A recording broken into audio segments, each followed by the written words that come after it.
A service of KIBMradio.com, the Internet's home for an all old-time radio.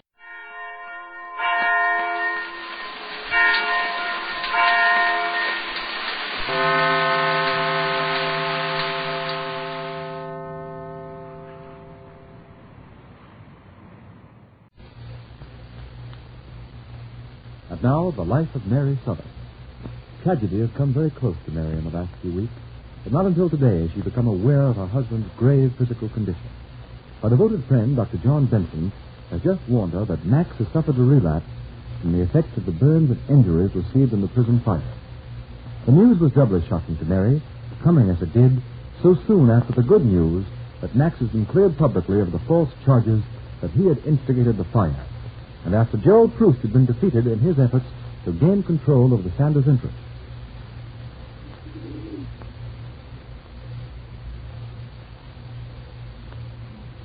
Now it is a little while after Mary has heard that the man she loves, her husband, Max Sanders, has taken a turn for the worse. Stricken and still numb from shock, Mary is standing outside Max's hospital room. John Benson is with her. Mary, before we go in to see Max, I think I should warn you. About what? Don't be too shocked at his appearance. He's very weak, but that doesn't necessarily mean... I understand, John. You don't have to say any more. For Master's sake, you've got to pretend he isn't so ill. We don't want to make Jeff worried about him. I know, but it's so hard. Max can always tell when I'm unhappy. I'm afraid he'll know when he sees my face.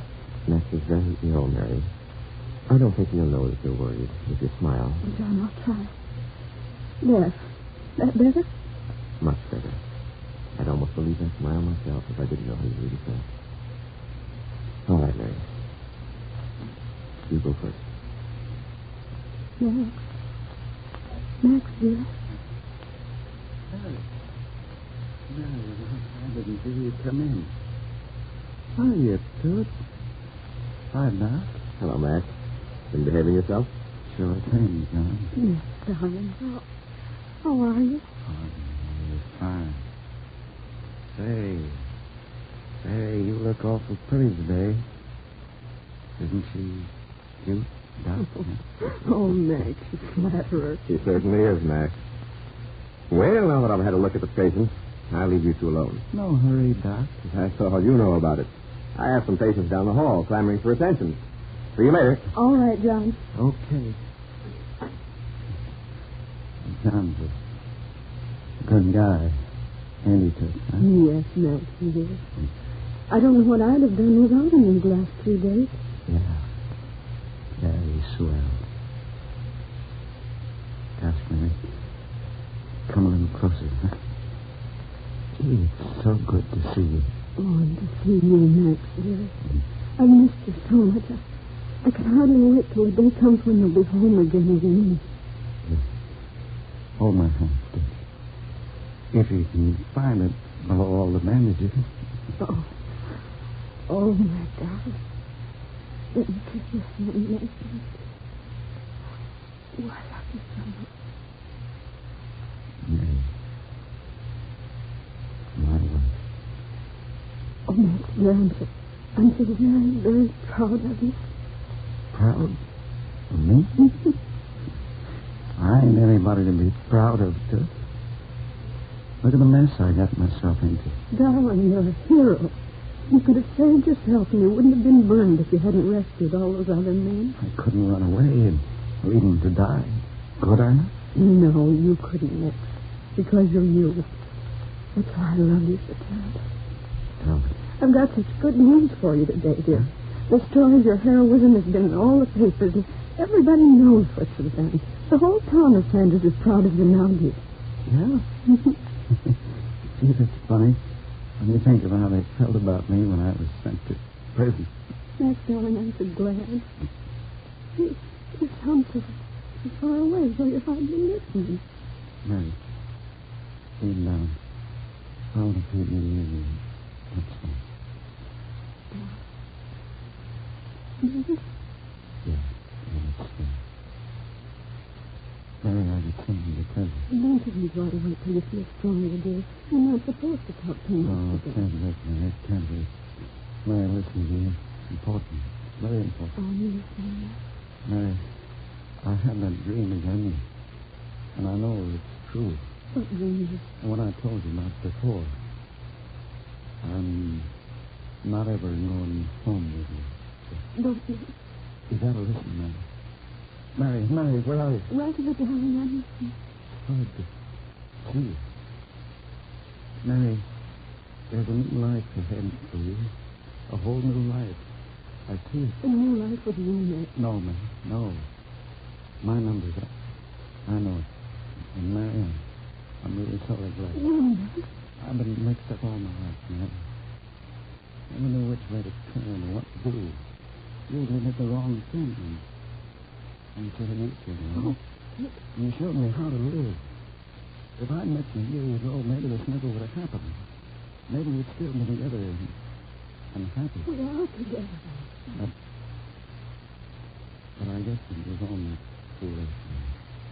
Now it's my time to go. I don't know. It's okay. I understand. No, Nick, no, don't. Mary, you've got to go on. You're going to be happy. I see you living a new life. There'll be someone who can really make you happy, Mary. Someone good and kind, like I always wanted to be. You're the only one that wants me. No, don't feel like that about it. Honest, I'm glad I'm going. So, I'm off the trail. Yes, I know that. You're going to get well and strong, and you and I are going to be happy, very happy. You gotta believe me. It ain't gonna happen like that. Can it? It ain't in the cards, but don't feel bad about it. Yes, you must be. I can't go on living without you. I love you. You're my husband. You've got to get well. Don't be afraid, Mary. I won't leave you. Till the time comes, I'll be with you every step of the way. I'll help you take the right road, and I won't leave you until you found it.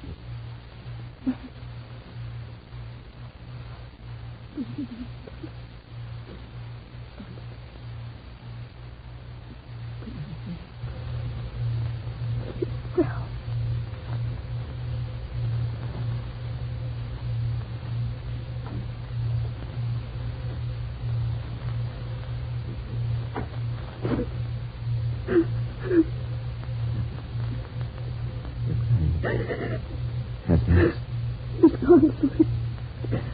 John, I'm going to break her. I can't stand it. You've been so brave, Mary. Come over here to the reception and sit down there. No. What happened, Mary? Would you rather not talk about it? Johnny keeps talking about his dreams. Says he's going to die. Now I'm to have a new life without him. Don't cry, son. It's natural for him to feel that way. He's so weak. He'll get over it. Johnny's got to tell me the truth. Will Ness get well? Isn't there any hope at all? I must know. Don't try to shield me. Mary, there's always hope for a man while he's still living here. We're doing everything we can for him. After that, all we can do is hope. Pray. Thank you, John. As long as I know the worst, I can bear it somehow. I really can, Mary. Because you're so wonderful. Now, I'm going to take you home and see if you get good night's sleep.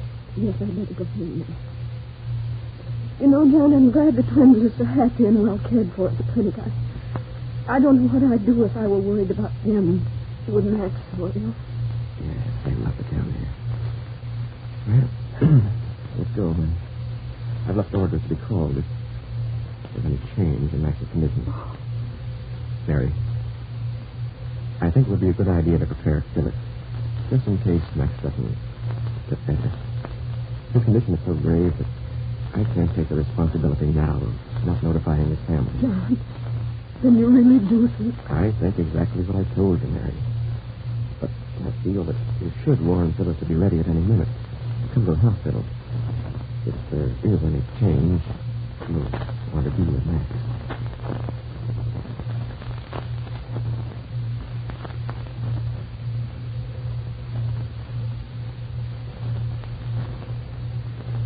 And so John Benson tries to prepare Mary for the worst, while hoping for the best. But will Mary, with her great love for Max, find it possible to go on living as he... From Hollywood, California, and in the live base in Cairo, Egypt, Autolite brings you Everything for the Boys, the Command Theater of the Air, starring Mr. Ronald Coleman and his guest for tonight, Miss Ida Lupino.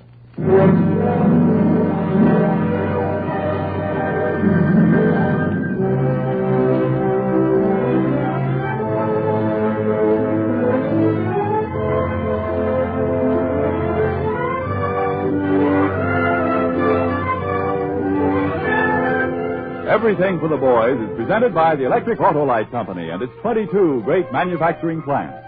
Builders of precision equipment for 35 years. World famous for Autolite spark plugs, batteries, wire, cables, and electrical systems for automotive, aviation, and marine use. Here is your host, Mr. Ronald Coleman.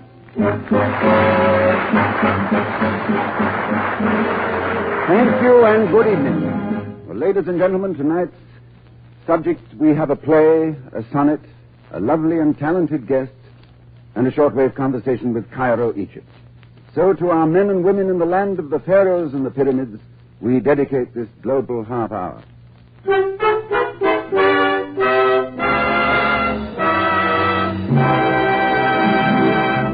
You'd never guess that farm tractors in the Midwest had a lot to do with the success of our tanks in the African desert. Yet such was the case.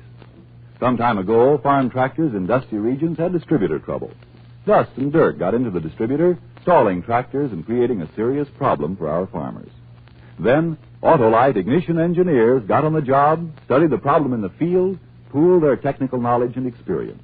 And when they had finished, they had developed a dust-proof distributor that would help keep our farm tractors rolling.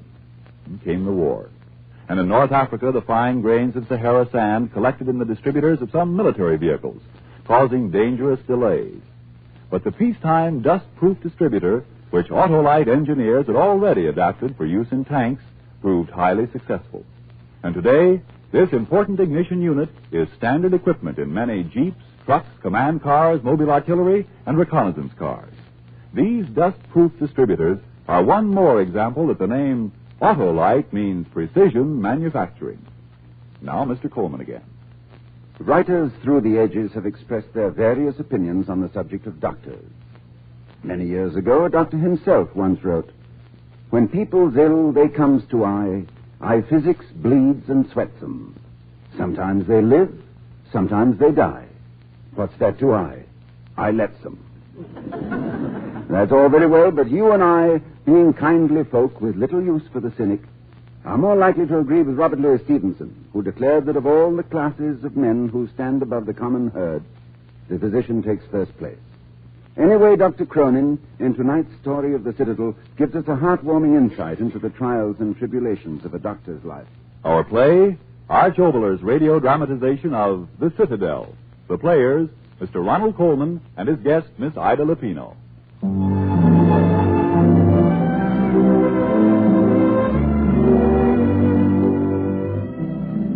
That's an interesting question you've asked me. The luckiest man I've ever known? Well, there's only one possible answer. Andrew Manson. No, why should I tell you about him? Andrew Manson's story won't help you out, young fellow. Or maybe it will. Andrew Manson's luck began the day he walked into a little schoolroom in the Welsh mining town, where he'd just begun to practice medicine, and began to shout at the schoolmistress. There it is, young fellow. The first milepost on the road to good fortune is to shout at a schoolteacher, preferably young and very pretty.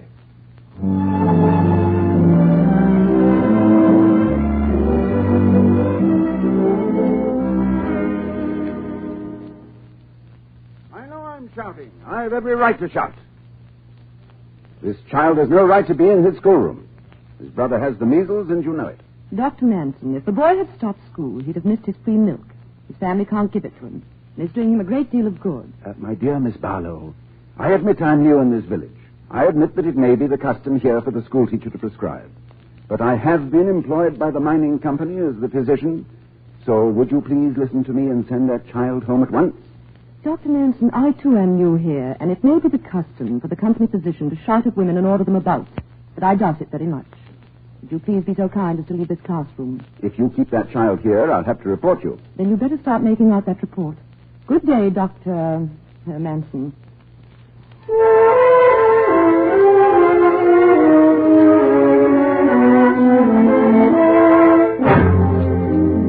So there's the first item of the luck of Dr. Andrew Manson. What's that, young fellow? You can't understand what's lucky about that? Relax. This is a story with a beginning, a middle, and an ending. And we've just begun.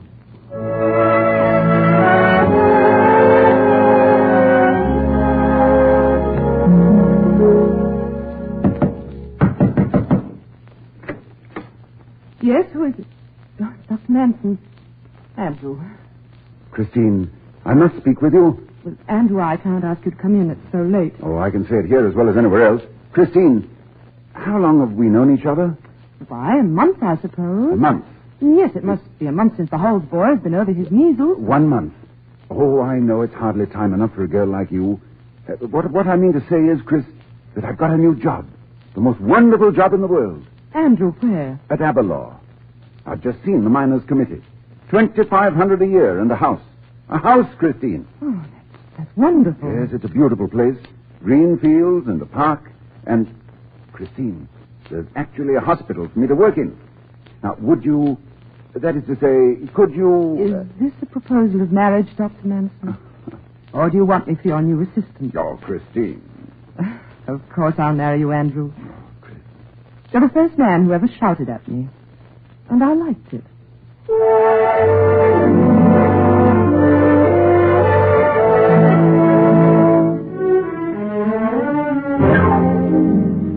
Well, young fellow, so they met and they married, and hurried over to Oboler, and went to visit the big house which Andrew had been given to live in rent-free as part of his salary. And on that day, Andrew's luck really began.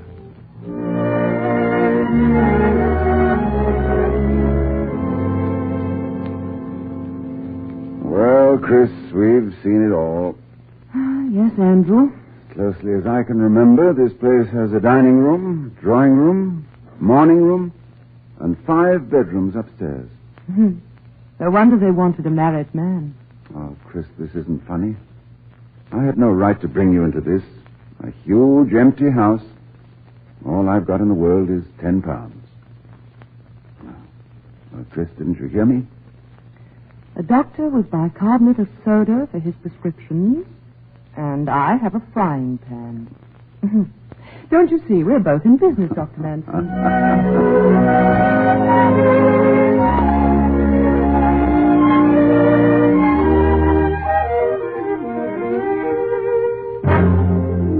There you are, young fellow. Is there anything luckier than a man who marries a woman and then finds that she has a decent sense of humor? Or the greater luck of finding that she also has good sense?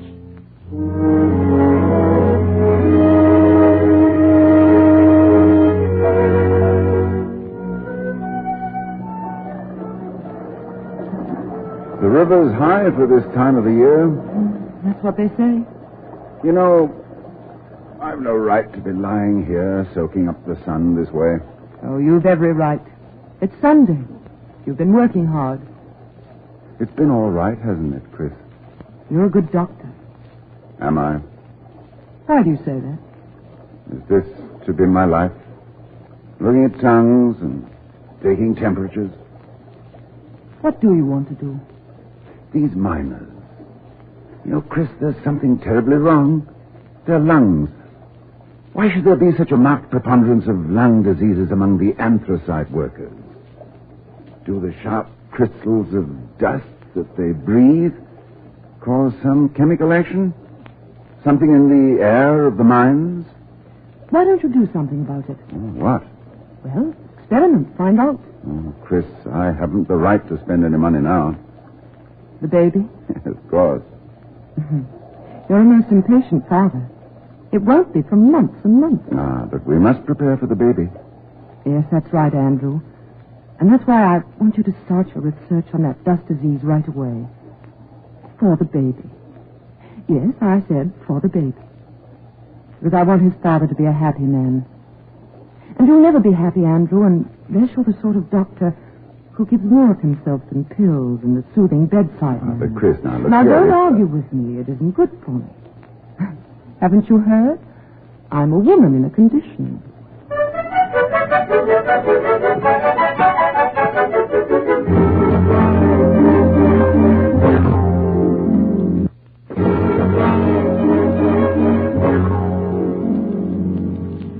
Well, young fellow, luck has all sorts of facets. And the greatest of all man's good fortunes, I say, is to have a woman who makes it possible for you to live when luck turns her head. And for a while, there's misfortune.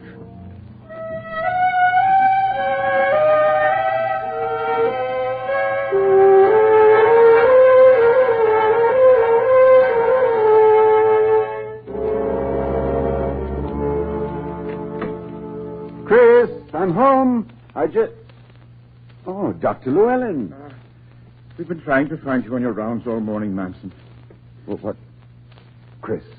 Is it Chris? She had an accident. Accident?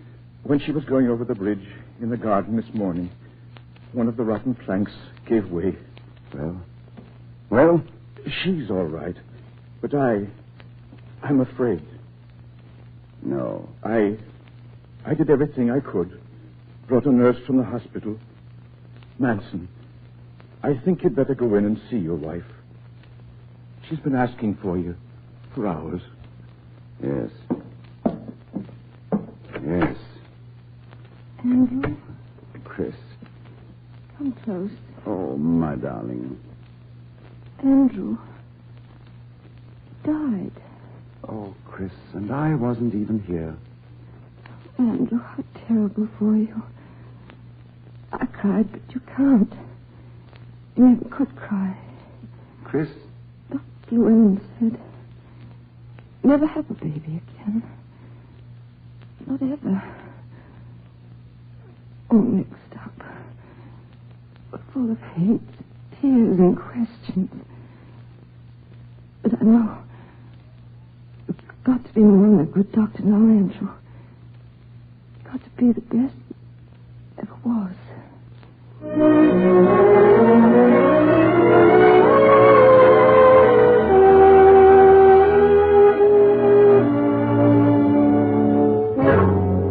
And if that woman you marry has the strength to help fight your battles, that's a luck that comes to only a few men.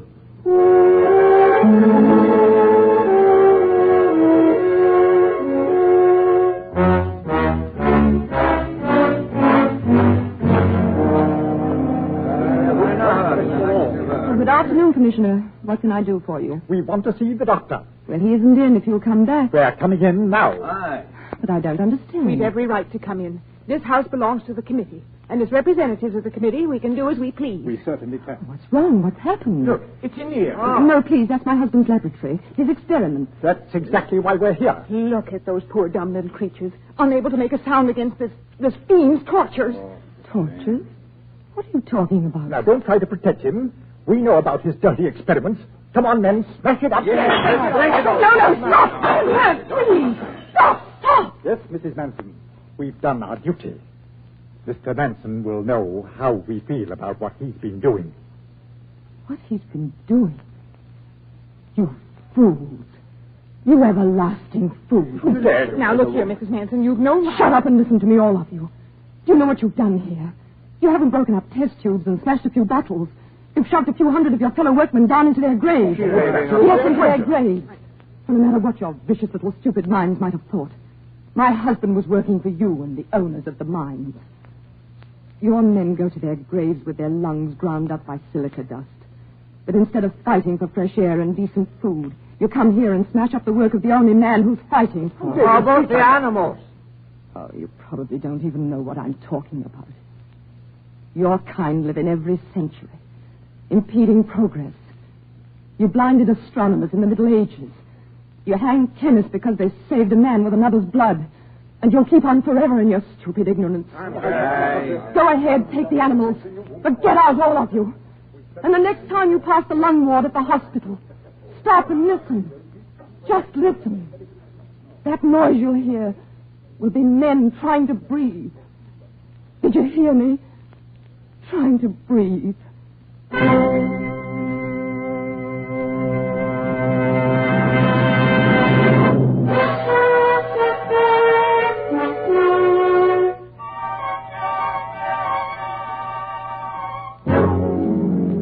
Well, young fellow, even if I stopped right now, you'd have to admit that my friend Andrew was a very lucky fellow.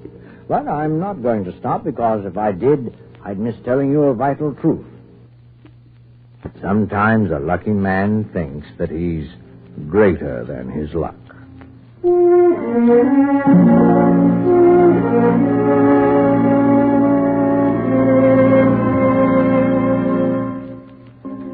Oh, Chris, don't look so shocked. It's all for the better. London, instead of this slag dump. But I don't understand. It's all very simple. My experimental work is over. There's no reason we shouldn't improve our situation. Oh, come on, Chris. I can be a better doctor in the city than the country. And the money. It's about the time you had it a little easier. Dresses, interesting friends, a decent place to live. I want that for you very much. And London's the place to get it.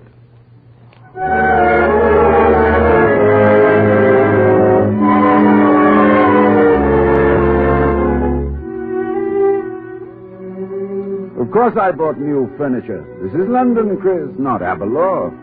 Yes, I found that out. What are you mumbling about? Oh, yes, I've got some more news for you. From now on, you're my dispenser. It's a wonderful way to make some extra money. All you have to do is fill the bottles with these stock mixtures, label them, and wrap them.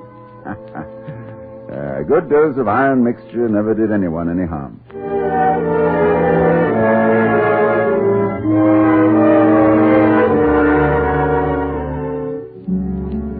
20 guineas. Oh, Andrew, that's quite a fee, isn't it? And to think you didn't want to come to London. Yes, but didn't you tell me Mrs. Everett wasn't sick? And why all this money? Oh, a little trick I learned from Dr. Ivy. A harmless injection, and the patient thinks she's a new woman.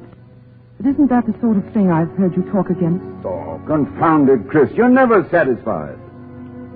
After years of tramping around attending miners' wives in dirty back bedrooms, I wake up and decide to make a living for us both, and you object. It doesn't make good sense.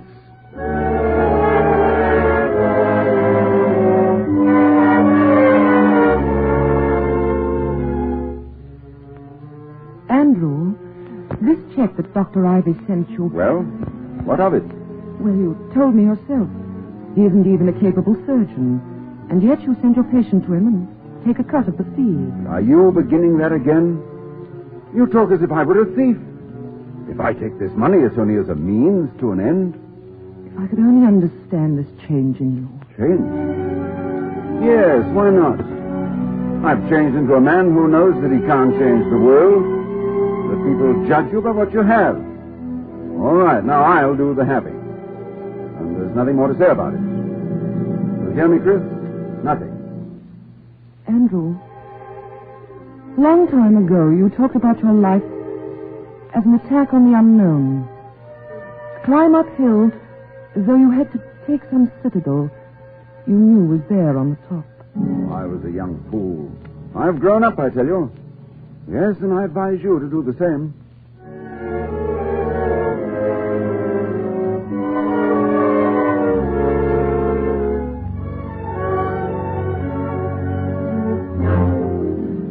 Yes, young fellow, those are the facts of a man turning his back on his luck. Now, there's wonder in your face.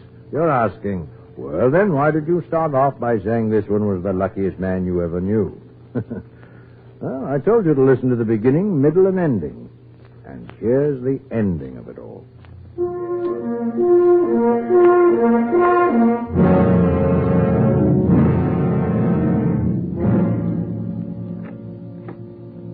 Andrew? Yes, Chris? Home so early? Is it early? Shirley. Darling, what's wrong? I've just killed a man. Andrew. As I went into the operating room, his wife ran up to me. God bless you, she said. God bless you for getting Dr. Ivy to do the operation. Dr. Ivy? Yes, Dr. Ivy, the great surgeon who sends me checks.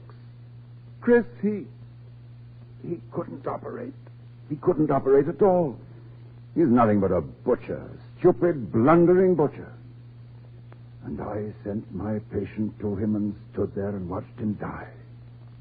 Oh, Chris, what'll I do?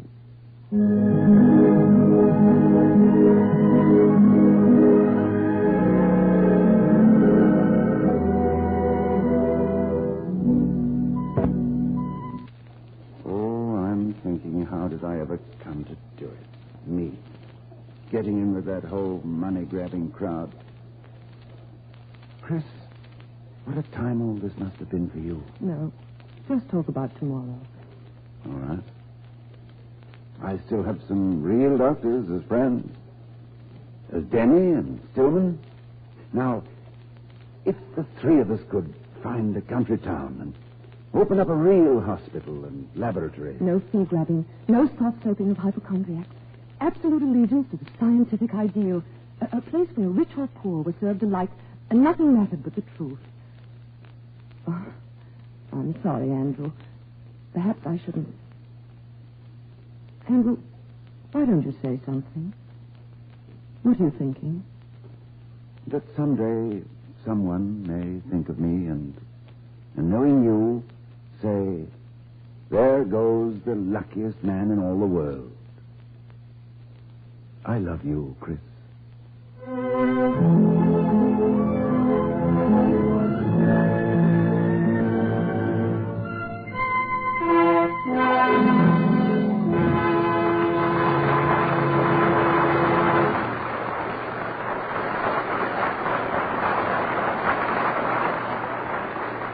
Ladies and gentlemen, you've just heard a radio dramatization of A.J. Conan's famous novel, The Citadel, starring Ronald Colman and Ida Lupino.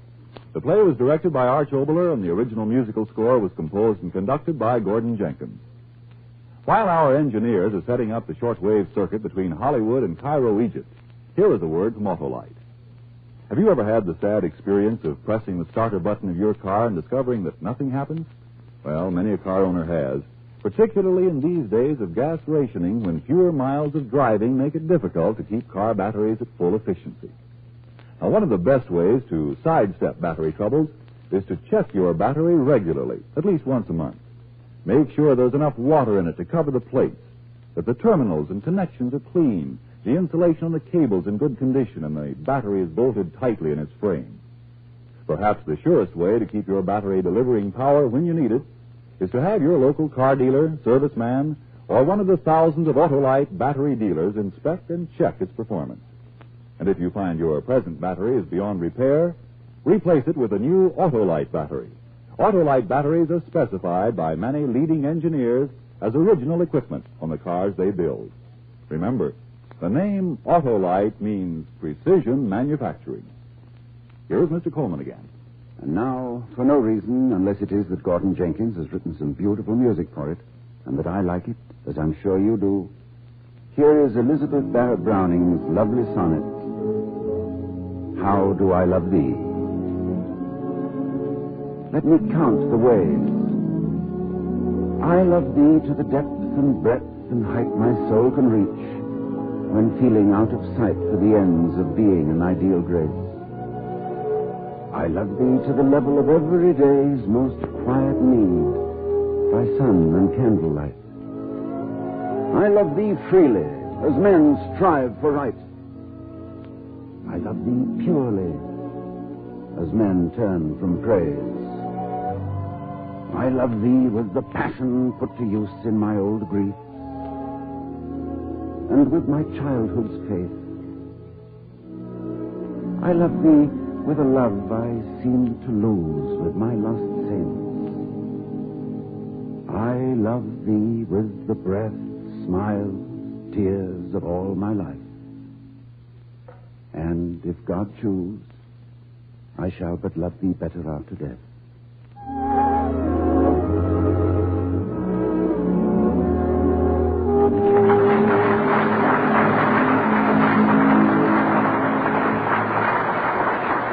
Coleman, the circuit is through to Cairo. All right, we hope it works tonight. Now, just put on these earphones, and here we go. This is Ronald Coleman and Ida Lupino calling Cairo, Egypt. Cairo, this is Hollywood calling. Come in, Cairo. This is Hollywood calling. Hello. Come in, Cairo. Hello, Wally. Hello, Wally. Hello to both of you.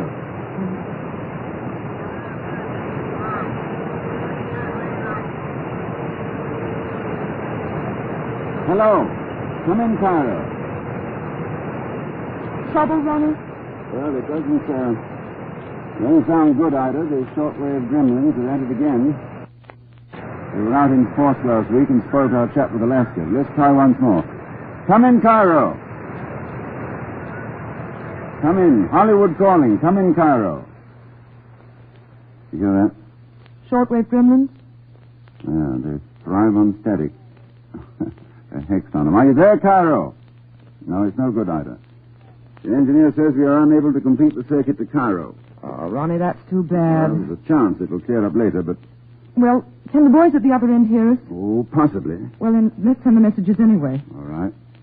Hello, Sergeant Wally Reed and Sergeant Joe Sudano in Cairo, Egypt. Here's some messages for you. Joe, we called your mother in Elwood City, Pennsylvania. Yes, she didn't have a phone, so we called your neighbor across the street, Mrs. Hollowatner, and she called your mother over. Your mother was so excited, all she could do was say hello. So Mrs. Hollowatner took over and relayed the messages. And did a fine job, too. Joe, your mother says the family's all well. Your father's driving his truck all out for victory. Nick is a paratrooper, now stationed in England. And your kid brother, John, is in the infantry. And your little sister, Rosanna, is collecting waste paper in the school salvage drive. And your mother is glad to hear that the foot you injured in fighting off a raid on Anzio is better now. And she's proud you've become an aerial engineer on your plane. And you, Wally, we phoned your mother in Houston, Texas. Everybody's fine and sends love, including your nephews Bruce and Buddy and niece Barbara Jean. Your brother Francis is in Georgia with an armored division. And we understand you're very handy with machines yourself, that you used to patch up old autos and went into a radio shop, and now in the signal corps, and a repairman at a bomber base. Wally, your mother said to see the pyramids and the Sphinx for her. But she said not to ask the Sphinx any riddles because as you always have all the answers yourself. She told us that you traveled around the Persian Gulf with a radio recording unit, making records to be sent back home to the States. Records of the boy saying, hello, Mom. And she told us that if she was making a recording to send you, she'd say, hello, son, the family misses you but is proud of you. We here are going to stay on the job and finish the job. Time's up, Mr. Coleman. Well, time's up, men. Sorry we missed out on a two-way chat, and better luck next time. Good night and good luck. Good night, fellows, and God bless you.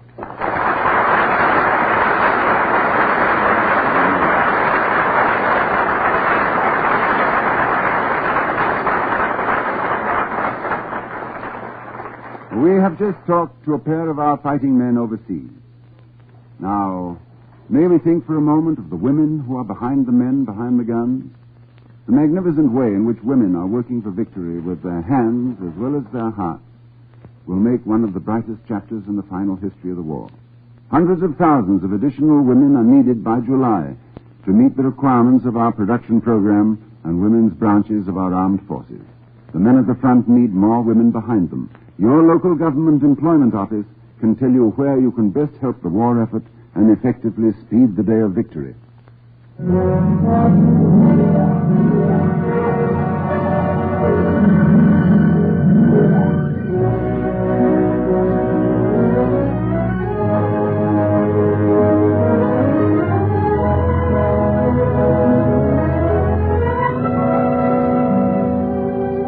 Join us next week when the Electric Autolite Company again presents Everything for the Boys, starring Mr. Ronald Coleman in one of the most significant stories to come from the present conflict, Gene Fowler's The Jarvis Bay, dedicated to two men of the United States Navy who will speak to us from the land down under, in faraway Noumea on the island of New Caledonia. So until next week, this is Ronald Coleman saying good night to you and the boys, and God be with you.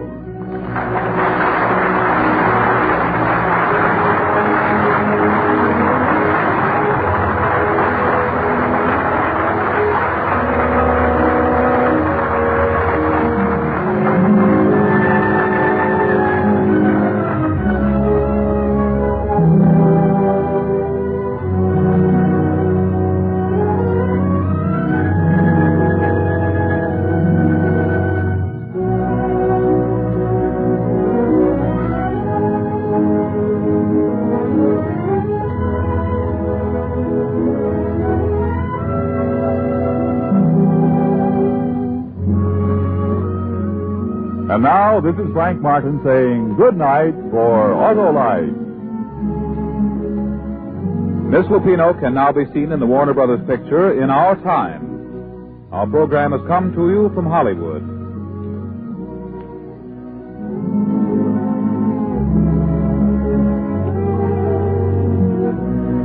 This is the National Broadcasting Company. The Ronald Coleman Show is brought to you by transcription each Tuesday evening at 9 o'clock.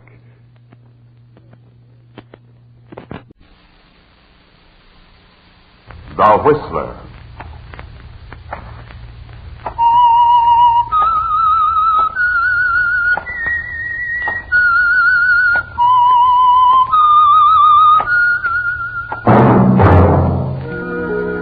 And now the Whistler's strange story, Shakedown.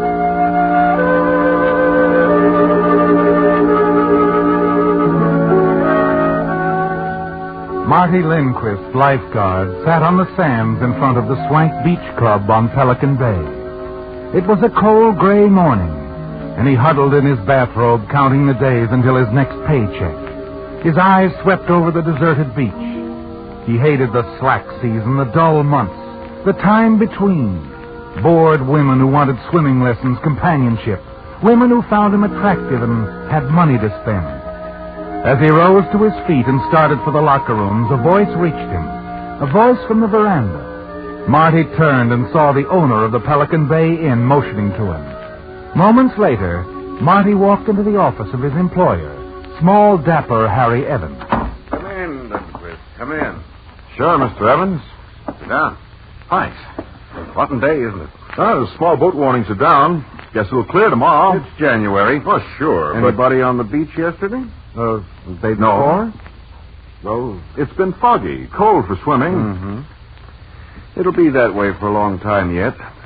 I've been thinking, Lindquist, I may have to let you go. Oh, now, wait a minute, Mr. Evans. Business can't be that bad. Inn does pretty well evenings. This has nothing to do with business. Oh? What is it, then? That girlfriend of yours? Was it her idea? Let's leave Miss Johnson out of it, shall we? Take my advice, I Evans. said that's enough. Okay. It's your problem. You're a great one to hand out advice, Lindquist. All you ever think about is women. How you can get money out of this one, find an angle with that one. You never worked an honest day in your life. Don't worry about me. I got ideas. I know. And that's one reason why you're likely to lose your job here unless you straighten out. Oh, now listen, Mr. Evans. That's all I had on my mind for now, Lindquist. You'll have to excuse me. I'm rather busy. Yeah, sure.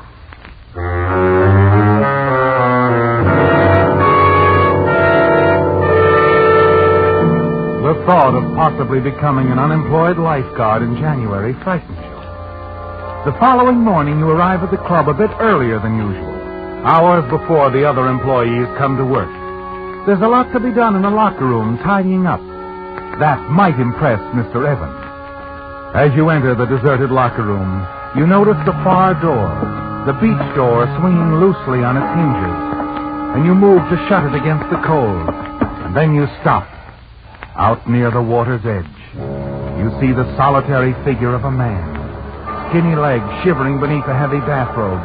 As he turns, glances nervously toward the clubhouse, you see it's Mr. Evans. And then near his feet, you see something else, a bright yellow bathrobe tossed on the sand. There's only a moment to puzzle over it. Then you hear it, the cry of a woman out in the surf. Evans whirls and stares out over the water and does nothing. Then his shoulders tighten, he ducks his head and hurries up the beach, his eyes darting from shore to sea. A moment later, he disappears into the clubhouse. Quickly, you tear off your jacket, straight through the breakers and swim toward the cry for help.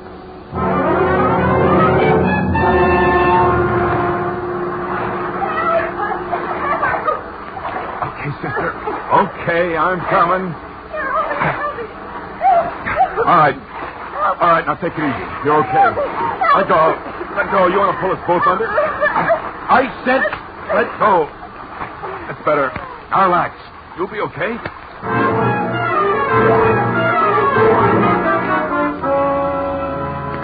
You fight your way through the heavy surf back to the beach. and carry your shapely burden up on the sand. She's attractive, isn't she, Marty? And you make a quick guess at her financial standing. You wonder if perhaps your luck hasn't changed. As you carry her toward the locker room, you also wonder why Harry Evans deliberately left this girl to drown. You can put me down now. I'm going to take you inside. No, I'm all right. Really, I am. I'm giving the orders, lady. I feel so foolish. I'm actually a very good swimmer. The water's cold. Back east, I do it all the time. East, huh? You just get in? Yes. Please, I'm all right. Put me down. Locker room's right over there. I'll dig up some blankets. Well, if you insist. But I insist. maybe you'd better try to find my husband, too. Married, huh? Do you mind? He can wait. Strange. He was around here a moment ago. Perhaps you know him. He owns the Pelican Bay Inn. Harry Evans?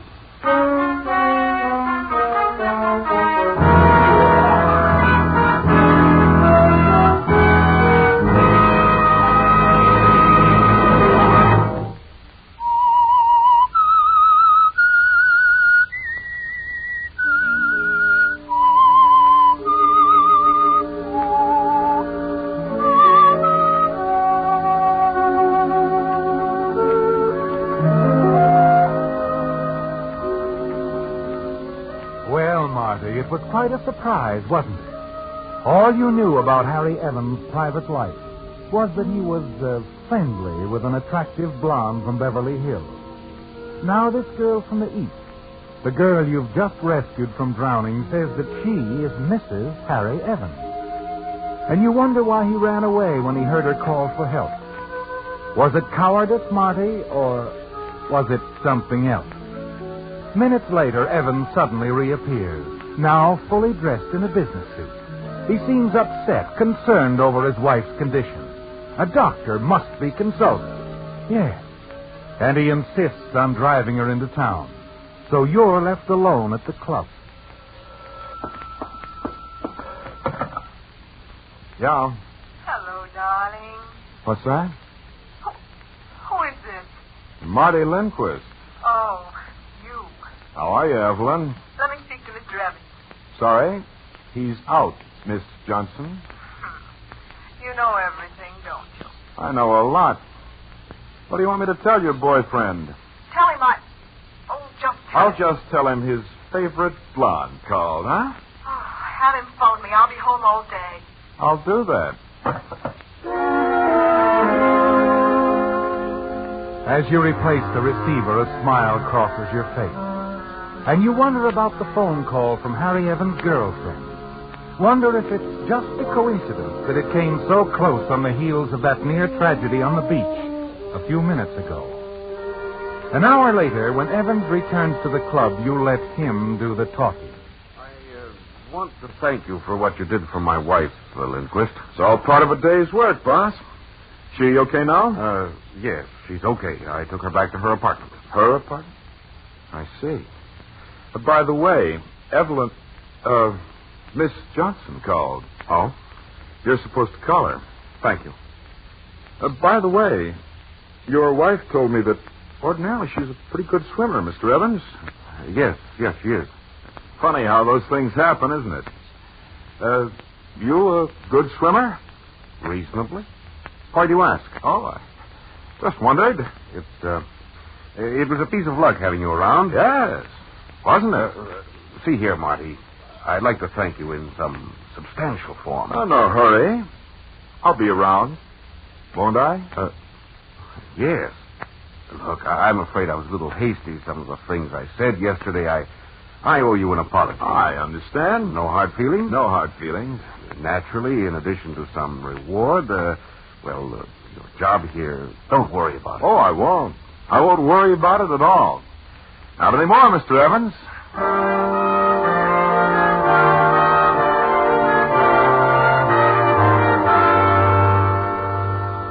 You're certain you have the upper hand now, aren't you, Marty? And the next step will be easy. You always play better in heart. Evans was careful not to tell you where his wife was staying. But then, you know the name of his doctor, and doctors have nurses. It doesn't take long to get the information you want, does it? And late that afternoon, you're on the house phone at the Beverly Plaza.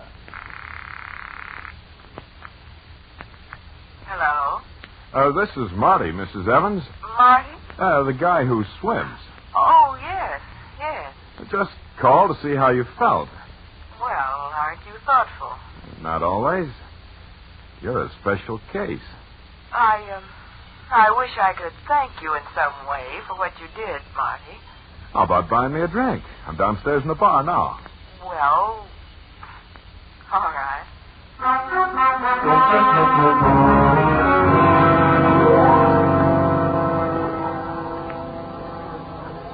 I suppose you've rescued a lot of women, Marty. Oh, my share, I guess. Do many of them buy you more than one drink? Professional secret. I didn't mean to sound insulting. Oh, of course not. Well, here's looking at you. And you.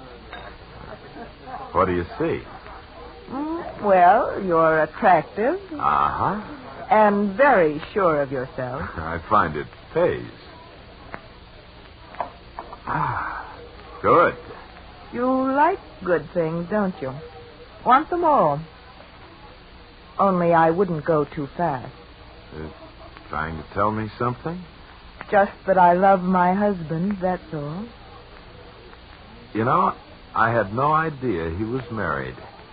None of us did. Well, it's natural, I suppose. I've been living in the East, and he wanted to come out here, build the Pelican Bay You're Inn. separated? Oh, no. No, it's just that we have so many properties and... Well, yeah, that's what a blonde named Evelyn told me. Oh?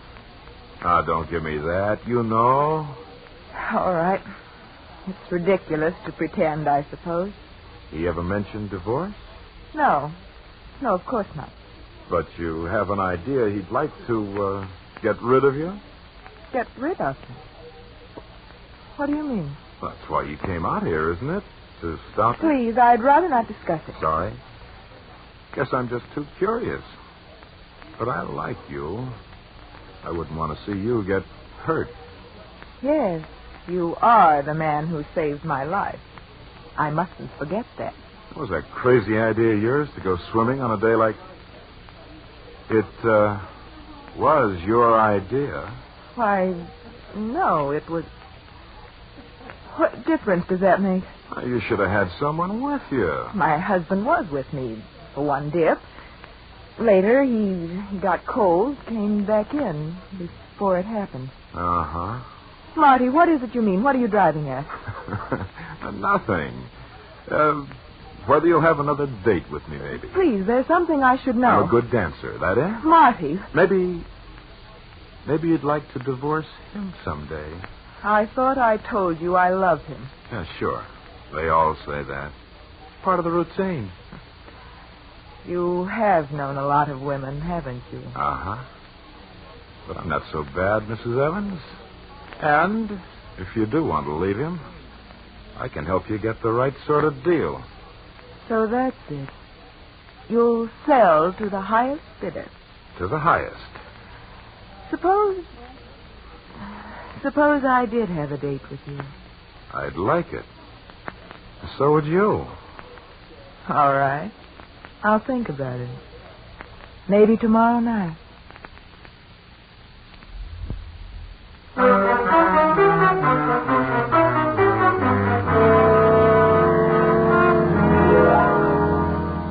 Well, Marty, it's working out perfectly, isn't it?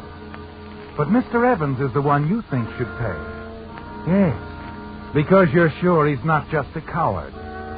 You're certain you know what he wanted to happen out there on the beach this morning before you pulled his wife out of the surf. As you return to the club, you're excited, trembling. And it's not because of the chill evening wind from the Pacific. It's what you're doing, Marty. Planning a shakedown. The biggest shakedown of your life. You stop near the inn gate. Notice a car parked in the darkened driveway. Then you hear voices. please, Evelyn, don't worry. It'll all work out. Now, you run on home. Oh, I can't help being a little nervous, Harry. I just don't want to leave you. Sure. But you run on. I'll phone you after 10. Well, will it be over by then? Yes, it'll be over. Oh, but you'll be alone, and... I told you it's better this way. This is my job. She doesn't suspect. No. I just asked her to come out after dinner for a talk. To my place at Malibu. I'm going to pick her up at 9. Oh, be careful, won't you? I will. After this morning, I want to get it over with more than ever. All right, Harry. All right. You'll call me. Yes. I'll phone you after it's over.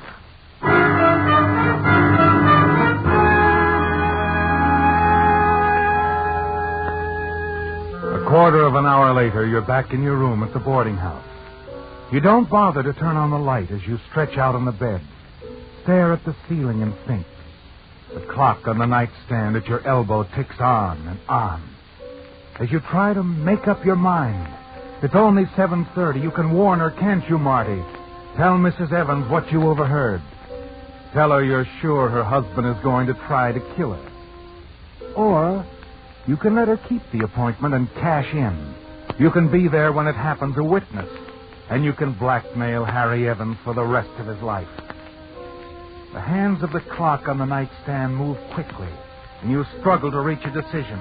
And then you hear footsteps down the hall. Mr. Lindquist! Mr. Lindquist? Yeah, what is it, Mrs. Scanlon? Mr. Lindquist, how many times have I told you to stop having people phone you here? Oh, 1,000,000 times. Well, you want it on the phone now. And I'd appreciate it if you'd hurry. I'm expecting... Whose is it? How should I know? She didn't give her name. Why didn't you say so instead of standing around here yammering? Hello? Marty? Yeah, who is... Betty Evans. Oh. I suppose it's silly of me to call. Well, but not at all. What's the matter, Mrs. Evans? I've been thinking about what you said this afternoon. Or rather, what you didn't say. I'll follow. What were you trying to tell me about my husband? He was trying to get rid of me. Oh, that. Look, what brought all this on? Well, he called me a little while ago. Wants me to go with him tonight to his place at Malibu. So? Well, he acted rather strangely about it. I was wondering... Afraid to go out there? Yes. Oh, look, what I said this afternoon, I was just needling you, that's all. Now, don't give it a second thought. Sure, go on out with him. Maybe you'll be able to straighten things out between you. Well, I don't know. Now, don't worry about it, Mrs. Evans. I'm sure everything will work out fine. Just fine.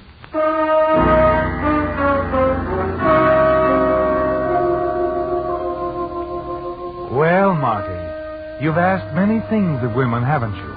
But this is the first time you've ever asked one for her life. It's all clear in your mind now, isn't it? There's nothing to do but wait. Wait until it's time for Harry Evans to pick up his wife at 9 o'clock and take her out to his lonely cabin at Malibu and kill her. You return to your room, stretch out on the bed again. The hands of the clock move slowly now, don't they, Marty? And you try not to think of the things that could go wrong. But the back of your neck grows damp with perspiration.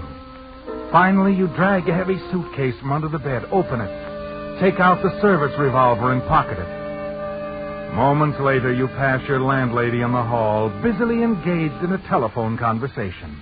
You hurry down the street to the little lunchroom on the corner. You've got to be certain that Mrs. Evans is going to keep her appointment with her husband. Well, hiya, handsome. Hello, Clara. Give me some change, huh? Sure. Gonna dine with us tonight, honey? The blue plate is... No, I'll skip it. Haven't seen you much lately, Marty. Where you been? Oh, busy, you know. Oh, sure. Who is she this time? Haven't you heard? I'm through with women. Sure. I get off in a little while, Marty. That's fine. You can go home and curl up with a good book. Give me the change, huh? My pleasure. Thanks. Hiya, Marty. Oh, hello, Roscoe. How's business? Picking up, I'd say. Picking up.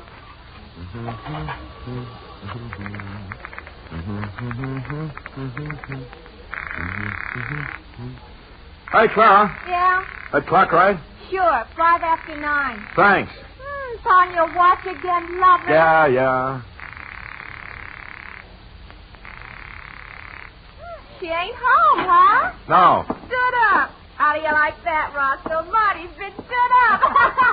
Have a good laugh over it, suckers. I'll see you on the beach, honey. No, you won't, sweetheart. Not anymore. Little Marty's off the beach from now on.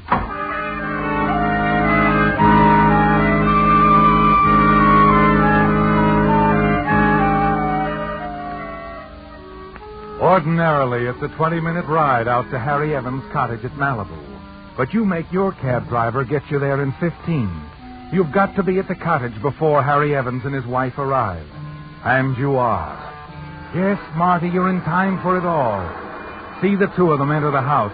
Hear the angry shouted words that you can't quite make out over the sound of the surf. And then, quickly you move across the porch to the French windows. You see Evans return to the living room, the gun still in his hand. You watch him as he picks up the telephone and dials. Then, gun in hand, you slip inside. His back is toward you. He doesn't see you approach. As you move quietly across the rug, you glance quickly into the adjoining room and see Mrs. Evans sprawled out on the floor. That's right, Evelyn. What? No, I'm all right. It isn't that I'm thinking about. You can put the phone down, Evans. Marty. Lindquist, what are you doing here? I want to talk business, Mr. Evans. Big business. Now put the phone down. Now the gun. What's the idea? The idea is you won't have to think of me as a small-time beach lizard anymore. I'm a big boy now, handling the biggest shakedown you ever heard of. What? Yeah. And I want $100,000 to start with. That ought to take me off the beach. Huh, Mr. Evans?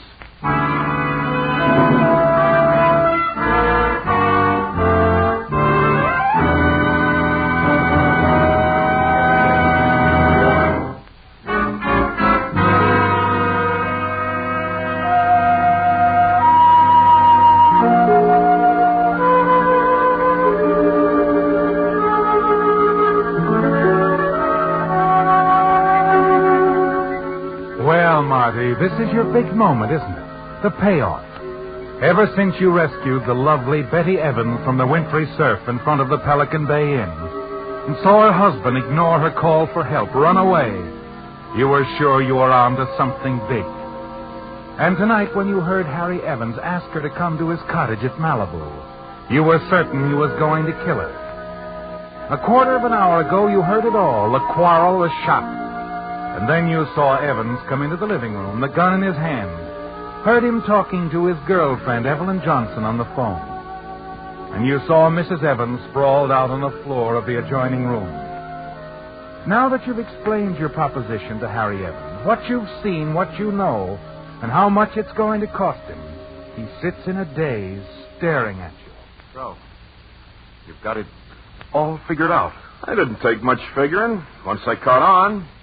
Too bad I saved her from drowning, huh, Evans? You didn't save her from anything. No, I found that out just now. This time you succeeded. And I was here to witness the murder. Lucky for me, wasn't it, Evans? You're lower than I thought, Marty. Sure, but my price comes high. Now, like I said, I'll take $100,000 to start with, Evans, and I'll keep my mouth shut. You're not getting a nickel out of me. You don't think so? Suppose I call the cops. Go ahead. I'm not kidding. Neither am I. There's the phone. Well, why don't you dial? Look, Evans, you don't want me to call the cops. Maybe I put the price too high. Let's say 50 G's. No G's at all, Martin. You see, you made one bad mistake this morning on the beach. You didn't know it, but my wife was faking out there. She was trying to get me into the water so she could pull me under. Evans, I want my dough. You don't think I'm sucker enough to fall for a story like that, do you? I don't care whether you fall for it or not. It's true. That's why I asked her out here tonight, so we could settle things. I was tired of her trying to kill me. Save your breath, Evans. You killed your wife. I heard the shot, saw you with a gun in your hand. No, Marty. I didn't kill her. She fired that shot you heard at me. All right, buddy, drop it. What? Drop the gun. That's better. Don't try anything, Sonny. You might get hurt. Watch him, Mac. Okay. You're Harry Evans? Yes. Sergeant Merle, Police Department. Got a call from a woman, Evelyn Johnson, said there was some trouble out there. Evelyn called you? Uh-huh. Well, it's a good thing she did, officer. My wife just tried to kill me. I grabbed the gun before she could fire again. I had to knock her out, but she'll be okay. She's in there. Seems to be coming around. The hand test will show she fired the gun. Be sure you make those firing tests, officer. I think he's lying. I don't think he is, but we'll make the firing test all right. However, we don't need to make any test as far as you're concerned. Everybody knows what blackmail is. And just a couple of minutes ago, I heard your pitch myself.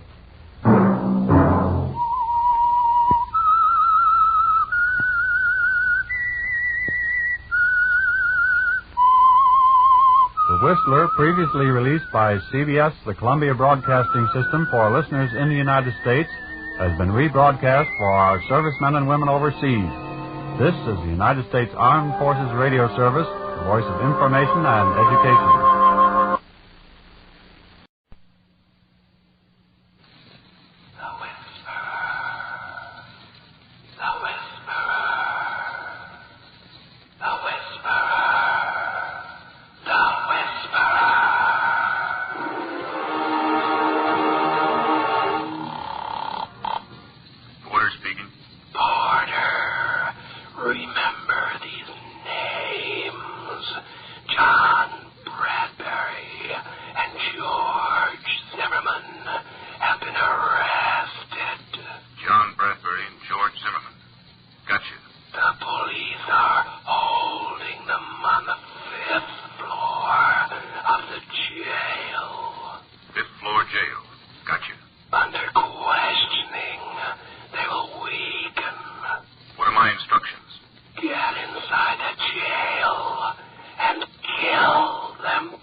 Presenting The Whisperer, starring Carlton Young. The Whisperer, a brilliant man who, losing his voice in an accident which crushed his vocal cords, worked his way deep within the crime syndicate to help destroy it from within. To the underworld, his familiar rattling hiss is the voice of authority, to be obeyed without question. Then a miracle of surgery performed by Dr. Benjamin Lee restored his natural voice, enabling him to resume his real identity. Now, as Philip Galt's brilliant young attorney, he skirts the thin edges of death, living his dual role. For as the Whisperer, he sets in motion the forces of the syndicate in Central City. Then, as Philip Galt uses his knowledge to fight the organized network of crime which seeks to control the fate of millions in cities and towns across the nation.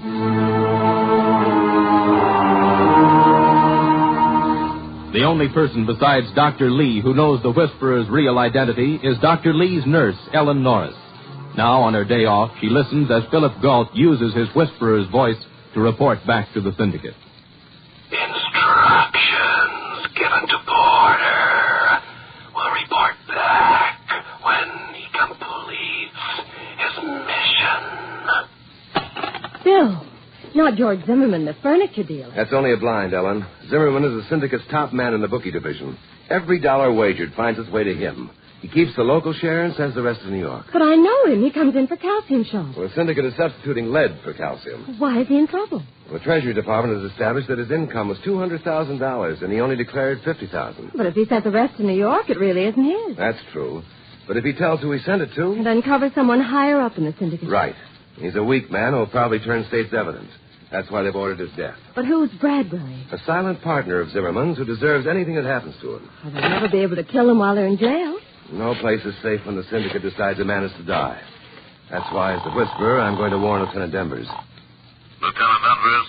Double your guard on Bradbury and Zimmerman. Hey, who is it? Otherwise, they'll be killed. Oh, what kind of a trick is... Will he take your warning? Can't afford to take chances, but just to be sure, How would you like to run down to police headquarters in about an hour? I'll be ready. And I shall woe my trusty steed outside, and the fellow in the wrinkled suit and beneath the wilted chrysanthemum will be I.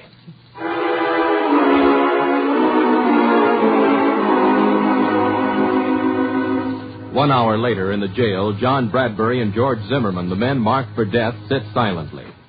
Then, as Lieutenant Denvers comes down between the cell tiers, Zimmerman crosses to the cell bars and calls softly. Lieutenant Denvers? Huh? Yes, Zimmerman. Look, I've been thinking this thing over. I'm not admitting anything, but suppose I had information of value to the government. I'm a police lieutenant. I don't make any deals. Well, frankly, I'm afraid if I take the rap, it means the loss of my reputation and the resulting shame to my family. Well, you should have thought of that sooner. If I turn state's evidence... You may wind up standing on the river bottom with your feet in a barrel of cement and the paddle wheels of a river steamer knocking your hat off. All right. Take it easy. Take it easy, NCO. You'll be all right after you sleep it off. Who said next time try the train? Stretch out on that bus. Well, nighty-night. Remember, if you hear any strange noises, it'll be Gabriel blowing his horn. He's really got us so full. I wish I were that happy.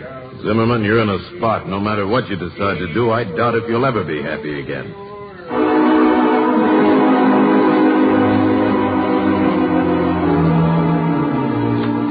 Hello, Lieutenant. Huh? Oh, hello, Galt, Miss Norris. Hello, Lieutenant. Well, what do you want? Oh, you don't seem to be your own chipper self. There's always some screwball making with the foolishness. Some bird calls me up, whispers to me there's going to be an attempt made on 2 of my prisoners. Did you double your guard? How'd you know that's what he wanted? Well, that would seem the natural precaution. Oh, yes. Lieutenant. Yeah? Those kids are here with Mrs. Barwise to tour the jail. What kids? 8th Street Elementary. Is that Barwise woman there? Put her on. Let's talk right into this, Miss Barwise. Hello! Move back, lady. You're blasted. So are you! That'll hold you, Lieutenant. What's this all about? Last night over the radio, the mayor invited everyone to tour the municipal offices. My students have wanted to see a jail, so I brought them down. All right, lady. All right. Sergeant?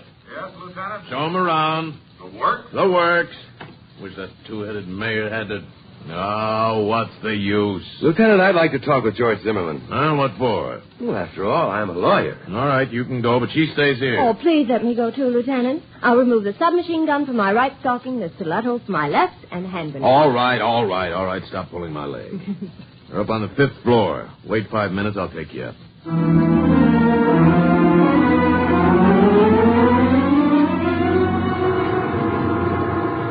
I didn't take the warning seriously, but I doubled the guards just to be safe. Sounds like the Pied Piper of policemen is touring the 5th floor. We had no business bringing those kids up here. You said the works, Lieutenant.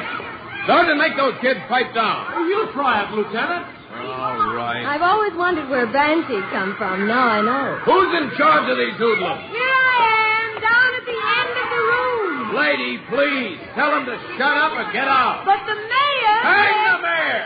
You too! Now get these cowboys quiet or I'll take their toy guns away and make them eat them. Yes, sir. Get that kid away from that window. Yes, of course. Johnny, be careful. Oh, Jesus. Looks like I broke it myself. That does it. Sergeant! Get him out! Out! All right, kids, move along. Come on, now into the elevators. You have it. The mayor is certainly going to hear about this. Out! Oh, Lieutenant, I suggest you get a book on child psychology. I suggest you get a shillelagh. Shillelagh.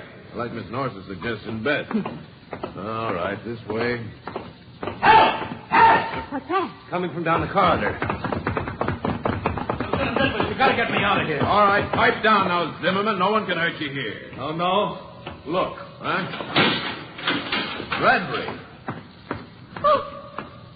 Shot right between the eyes. Well, that's his.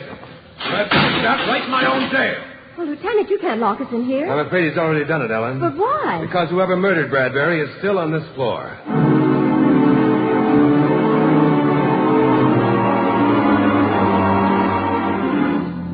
Bill, did Porter kill Bradbury? I'm sure of it.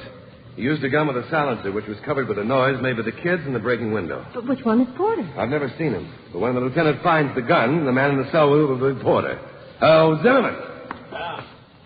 Tell me just what happened. Well, we were standing at the bars watching the kids. After they were gone, I turned around and he was dead. From this position, I'd say whoever shot him was across from this tier of cells. No, it couldn't be. There were just 2 burglar suspects and a drunk over there. Well, he can't get rid of the gun. Oh, he can, huh? Well, he did. You didn't find it? We went over every cell, convict, and cranny with a fine-tooth comb and a mine detector. There's just 2 guns on this floor, mine and yours. All right, hand it over, Gold. Just a minute, Lieutenant. Hand it over, I said. Always happy to cooperate. Here. Now that you see it hasn't been fired, I'll just look at yours. Phil. I mean it. Denvers wouldn't be the first police officer with a blot on his conscience. Gold, I ought to bash your face. Stop Make a pass and I'll flatten you, Denvers. All right, here. Check my gun, then get out. If you ever make another crack like that, Galt, only one of us will walk away.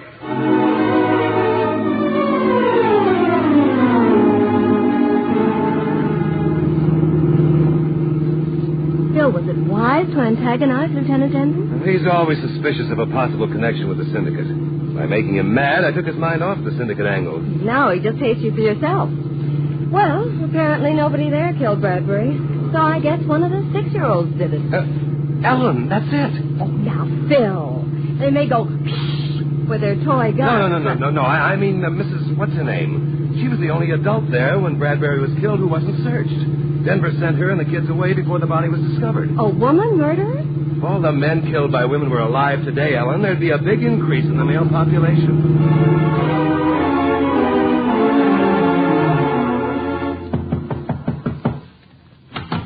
Yeah? I'm trying to locate a woman in the school district who has shown great interest in the children. Yeah, Mrs. Bava, she is. That's the name. Yeah, 2 houses down she lives. Splendid.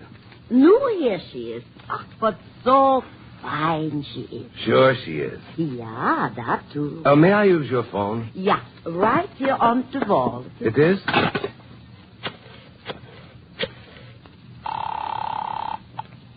Lieutenant Denver. I found the Barweiss woman. Oh, where? 900 block on Cohasset. I'll be right out. Don't do a thing till I get there.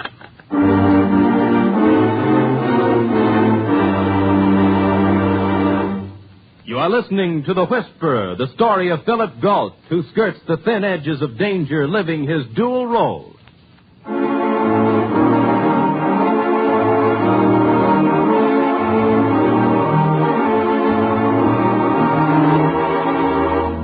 Philip Galt, as the Whisperer, has passed on the orders of his superiors in the syndicate to a man named Porter to kill John Bradbury and George Zimmerman. Somehow, Porter managed to get into the jail, kill Bradbury, and conceal both his identity and the murder weapon. Now Phil works to save Zimmerman, the man whose testimony the government needs to uncover higher-ups in the syndicate. Phil and Ellen approach the home of Mrs. Barwise. Are you sure Lieutenant Denver said to go ahead with your questioning? Ellen, how can you doubt me? It's no effort at all. Hello. Yes. I'm Philip Galt, and I saw you... At the police station. I'm poor at remembering names, but I never forget a figure. Come in, Mr. Galt. And bring your mother with you. Oh, excuse me. This is Miss Norris. I came with you, remember? Won't you come in? No, thanks. Delighted. Mr. Galt, would you like an oatmeal cookie? I'd love one. And you, Mrs. Morris? Miss Norris. Oh, I'm so sorry. Did you bake them? Of course. When? Why, this morning. While you were in jail? I was not in jail, Miss Morris. Oh, dear, would you excuse me? That dame and oatmeal cookies go together like a minnow and a hungry shark. Ellen. Well, she's guilty. I can tell by her perfume. Barwise on Lieutenant Denver's. Man was killed this morning while you were at the jail. And you wonder if I killed him. Is that why you came, Mr. Galt? Well, you see, Would you mind coming down to headquarters? No, not at all. Mrs. Morris can ride back with you, Lieutenant, and I'll ride with Mr. Galt. Now, just a minute, And they find me not guilty. You, Mr. Galt, may bring me back home and tell me how sorry you are.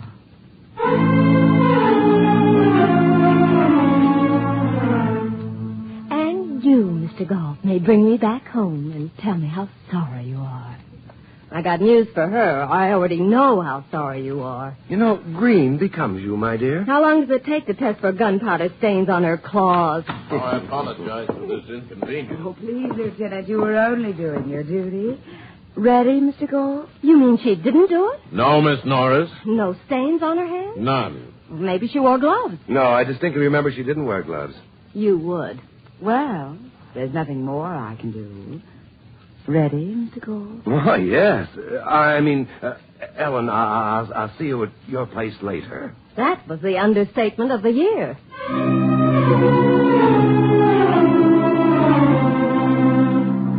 Half an hour later, Philip Galt lets Mrs. Barwise out in front of her home, drives to a variety store, makes a purchase, and tucking it in his belt, stops in front of Ellen's apartment, then goes in.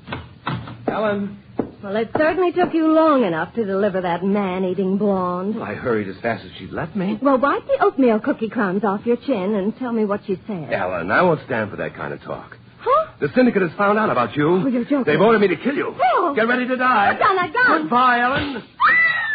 Oh, a cat pistol. Phil got out to throw something at you. I will throw something at you. No. My best laugh, but it was worth it. Now, what's this all about? Holy smoke. If you can calm down for just a minute. At first, the idea was too fantastic, but now I don't know. You thought this gun was real. Well, it looks exactly like a real one. Well, if that's true, then a real one would look like a cat pistol. Especially if a 6-year-old child was wearing it in his holster. That's fantastic. Not if what I think is true is true. Operator, give me New York, circle 1798. Have you completely lost your mind? I'll know in a minute.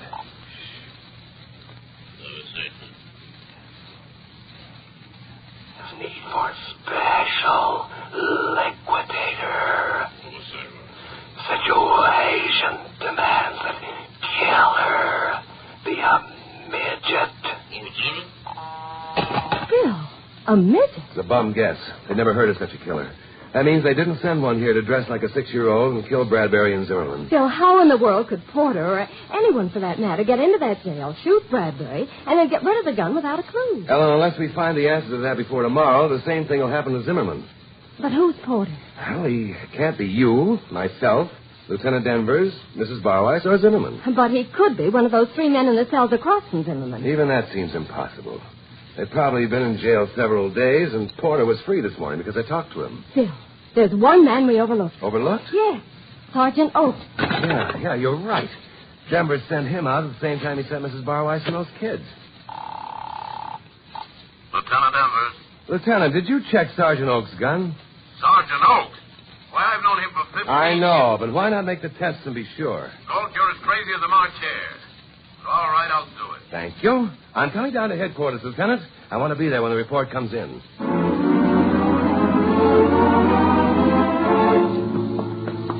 But Phil, how could a police officer be Porter? Remember, Ellen, I've never seen Porter. If Sergeant Oakes is in the employ of the syndicate, he could have taken the message and then, during the excitement of those kids breaking the window, could have killed Bradbury. And no one would ever suspect a police officer of such a thing. Well, we'll soon know. To you. Oh, you. Now, what's wrong, Lieutenant? Here, read this. Results of paraffin test for parlor stain, Sergeant J.P. Oakes. Definite traces on right thumb and foot. Oh, Phil. Walt, I've never been hit this hard. I would have staked my life on that man. What was his explanation? That he got him on the pistol range. Isn't that possible? No, I couldn't take a chance, so I suspended him, put him under temporary detention, and sent his gun to ballistics for a check against the murder slug we recovered from Bradbury's cell. Well, how soon will the report... Yeah? You did? Proves it, huh? All right, thanks. Tests prove he did it? No. Happy to say they prove he did not. Well, then who could have done it? Until now, I've never believed in gremlins. But now, no, I'm not so sure.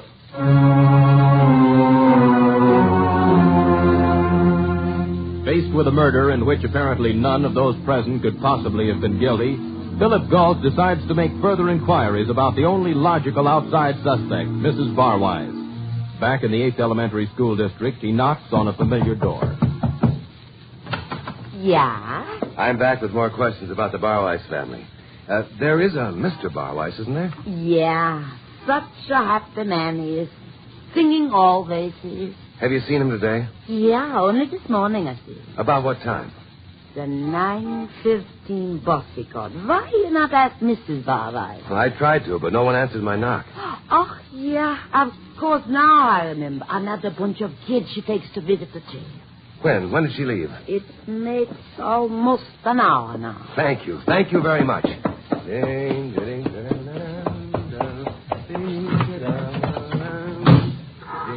Well, what happened to you? Go in scowling and come out in a merry mood. I'm working on the rail. I prefer Gordon McRae. Oh, Ellen, my dear, it all just fell into place. Now, if we hurry, I think we can deliver Lieutenant Denver's one murderer, caught, as I believe the expression is, red-handed.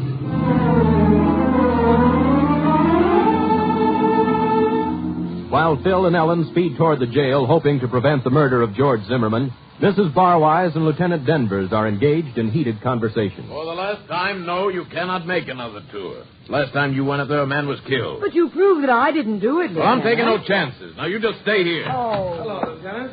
Barwise. Now what? Are we having another tour? Mrs. Barwise isn't. What do you mean by that? I'm holding her here. What about the children? I sent them on the tour with Sergeant Oates. How long ago? Oh, 5-10 minutes. Mrs. Barwise, do you mind if I look in your purse? I certainly do. Why bother, Galt? As long as she and the purse are here, they can't do any harm. I'm sorry, Mrs. Barwise, but Give me back that purse. It's none of your business. Look. A gun. A gun? It's nothing but a cat pistol. Were any of those prisoners across the corridor from Zimmerman admitted today? Yeah, that happy drunk. We picked him up about 10 this morning. Oh, relax, Galt. There's nothing to worry about. There's just one thing, Lieutenant. Unless we reach the 5th floor before those kids do, that happy drunk is going to kill George Zimmerman. What? Come on. But where would he get a gun? From his wife. But no one's visited him. His name is Barwise. That's his wife in your office. Well, he said his name was Porter when we booked him. But she still hasn't been up there. There's no gun in his cell. That I know. One will get you 20. He has one by the time we got there. You mean he shot Bradbury? Yes, and Zimmerman's next. Hey, there's Porter at the cell door. He has a gun. Porter! Porter, drop that gun! Good shooting, Galt. Sergeant Oates, get those kids out of here. Wait. Line them up against the wall while we check on Zimmerman. All right. So far, got the way of his first shot. Why keep the kids? I'll show you. They're all lined up, Lieutenant. More or less. Good. Now, 6 cowboys in the group wearing their toy guns. Oh, no. Oh, yes. This fella here has an empty holster. Look, Galt, give it to me easy. I still don't believe it. It's diabolically simple, Lieutenant. Barwise, or Porter, as he called himself, got picked up on a drunk charge, so he'd be put across from Bradbury and Zimmerman. His wife brought the kids, and during the tour, removed a toy gun from this little fellow's holster and substituted a real one. It was so obvious, no one would think of checking each kid's holsters. And that's why we found a cat pistol in her handbag? Yes. Remember, Barwise, or Porter, knows all these kids. He called the youngster over to his cell. Then Mrs. Barwise broke the window, centering everyone's attention on that. Like the rest of us, the youngster turned to look. Barwise killed Bradbury, slipped the gun back into the holster, and when you drove the kids out of the tier, there went your murder gun. But, Galt, wouldn't the kid notice something? Not necessarily, Lieutenant. The gun has a silencer. And remember, to a 6-year-old, all real guns are toys, and all toy guns are real.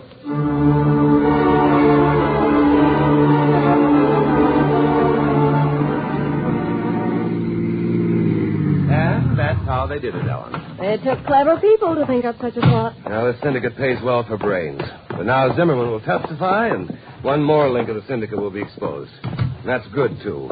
For if you break enough small links, someday the entire chain becomes useless. All of which leaves me consumed with hunger. You owe me food. Well, as soon as I report to the syndicate, you shall have it.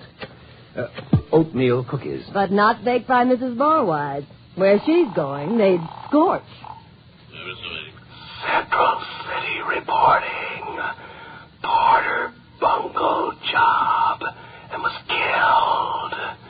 Impossible to prevent Zimmerman's testimony. For new instructions, I will call Chicago at midnight.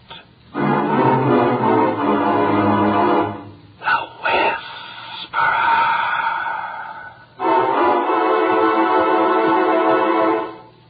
The Whisperer is based upon stories and characters created by Stetson Humphrey. Any similarity to persons living or dead is purely coincidental. Carlton Young is starred as the Whisperer. Betty Moran is Ellen. Others in the cast were Betty Lou Gerson, Paul Frees, Julius Kraulbein, Dan Riss, and Bob Anderson. The Whisperer was written, produced, and directed by Bill Karn. Original music by Johnny Duffy. Your announcer has been Don Rickles. Next week, listen to another exciting adventure with...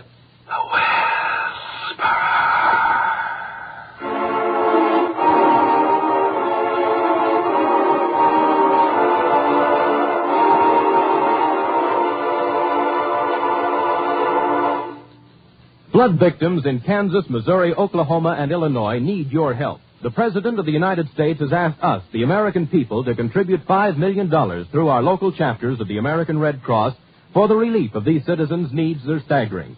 The job of the Red Cross is going to take a lot of money, more than the Red Cross can provide from its present resources. You can do your part by contributing generously to the Flood Relief Fund through your local Red Cross chapter. Don't wait, do it now. This is NBC, the National Broadcasting Company.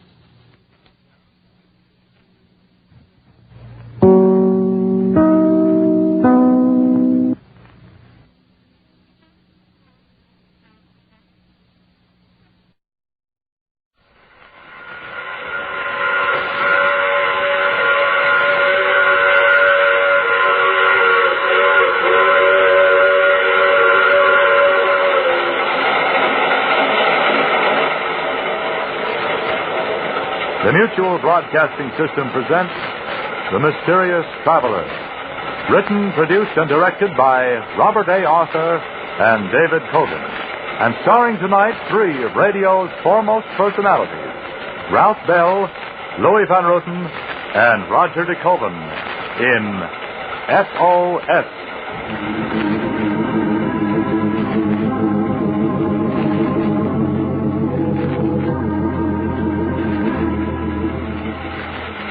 This is the Mysterious Traveler, inviting you to join me on another journey into the realm of the strange and the terrifying. I hope you will enjoy the trip, that it will thrill you a little and chill you a little. So settle back, get a good grip on your nerves, and be comfortable, if you can, as we join three enterprising men who are in a very dire predicament. It's a story I call S.O.S.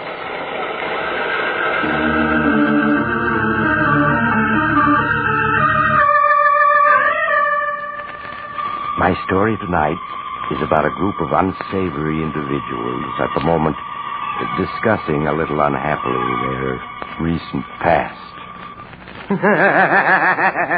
Yes, sir. Here we are, the three of us, adrift out here. How long is it now? How long, Mike? Let me alone. Ask Steve. He knows everything. Yeah, he sure does. Couldn't miss, he said. Couldn't miss. Still opportunities. You just have to recognize them. Isn't that what you said, Steve? Eh? Isn't that what you say? Shut up, Doc. Shut up. I've had enough of you. Look at him. Now he's going to turn on that automatic radio sender. Isn't that right, Steve? Shut up. Shut up. Do you really think someone's going to hear those signals? No, sir. We're adrift out here, but for good. You're wasting your time with that radio sender. No one's going to pick us up. Right, Mike? Stop bothering me. Let me alone. Yes. I can remember that day, Steve, when you first spilled the plan to us. Oh, you were the mastermind, all right. Remember, Steve, eh?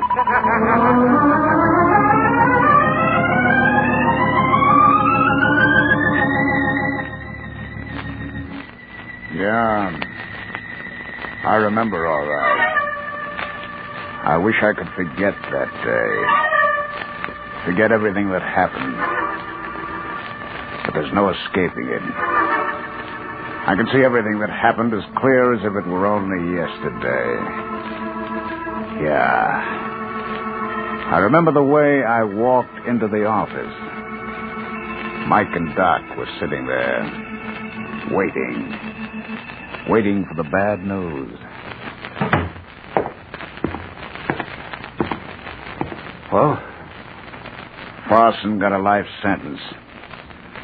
The rest got 10 to 20 years. Great.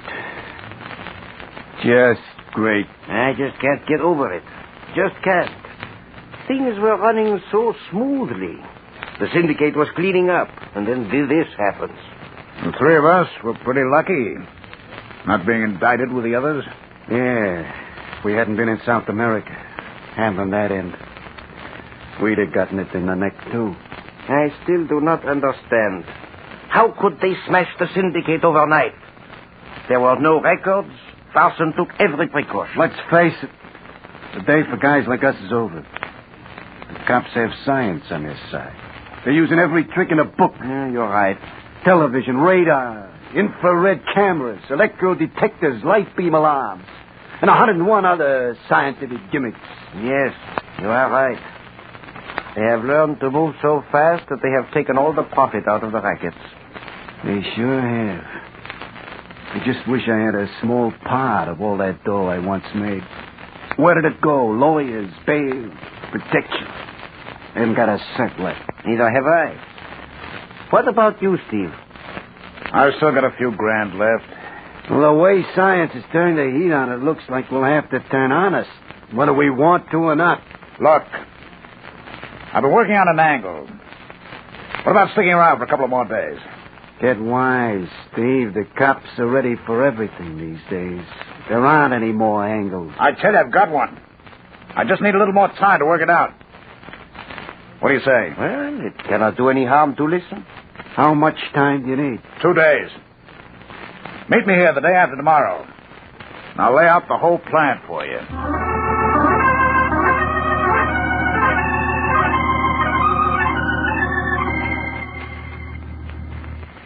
Well, Steve, you still got an angle? Or did it blow up in your face? For the past 48 hours, I've been going over it, detail by detail. And it still looks good. Well, what is the job? Let's have it. The lifting of $5 million worth of uncut Martino diamonds from the S.S. Europe. What? You must be out of your head. It would require an army to take over that boat. It has a crew of over 300. This plan of mine can be worked with 3 men. Us. This I've got to hear. Just how would you go about it, mastermind? All right. 2 weeks from tonight, the SS Europe will be docking in London with $5 million in uncut diamonds and a shipment of 3,000 pounds of uranium under pressure. 3,000 pounds of uranium under pressure? What are you getting at? A half hour before the Europe lands, I go to the captain's quarters. You, Mike, you go to the radio communication office. And you, Doc, you go to the special room where the uranium is stored under pressure. Then what? I tell the captain that I have one man in control of radio communication and another in the uranium storage room. And unless he turns over the diamond shipment to me, a bullet will be fired into the uranium compressor, blowing up the ship. You really expect the captain to fall for that? Why, he'll call your bluff. Dare you to blow up the ship with us on it. Of course he will. A threat like that would never work. You're wrong. You're wrong there. Psychologically, we've got the edge of the captain. Maybe we're willing to die, too. With a crew of 300 and twice as many passengers, he just wouldn't risk it. Perhaps you're right. After all, his first duty is to his passengers and ship. He would probably figure that we wouldn't get far with those diamonds, that the police would get us in no time at all. Of course. That's exactly the way he'd see it. Suppose you two force him to turn over the diamonds. How would we make our getaway? We'd use one of the ship's emergency launchers. Sure. Meanwhile, the captain of the SS Europe has radioed the police. And we walk right into their arms. The captain won't radio the police. No, and why won't he? For 2 reasons. First, his radio room will be put out of commission. And second, 10 minutes after we leave the Europe, it's going to blow up. Blow up? The uranium? That's right. There won't be a piece of the ship left or anyone to identify it. $5 million in uncut diamonds, you say, huh? At least $5 million. This plan of yours, Steve, is just wild enough to succeed. Yes, through sheer audacity, it might be carried off. Job like that, It's all or nothing. That's right. Well, what do you say, Doc? Finding the thought of honest labor abhorrent, I'm inclined to go along with you, Steve. What about you, Mike? The odds are against us. But for that kind of dough, I'll risk it. You won't regret it, Mike. All right, now here's a setup. The day after tomorrow, the SS America is outward bound. We'll be on her when it leaves. You mean so that we can study the same layout that we'll find on the yacht? Yes, that's right. By the time we board the Europe for the return trip, we'll know every inch of the ship. Now, we'll have to work fast. I'll take care of getting us passports under assumed names. Doc, I want you to book passage for the three of us on the American. Mike, you take care.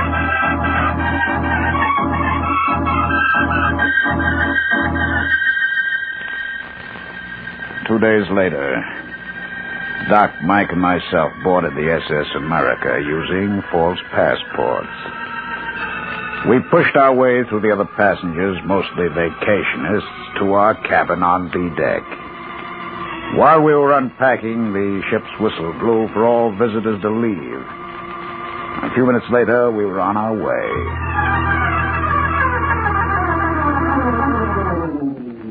During the next 3 days, we covered the ship from one end to the other, taking pictures of the layout, learning the schedules of the crew. When we walked off after the 10-day trip, we knew everything there was to know about both liners.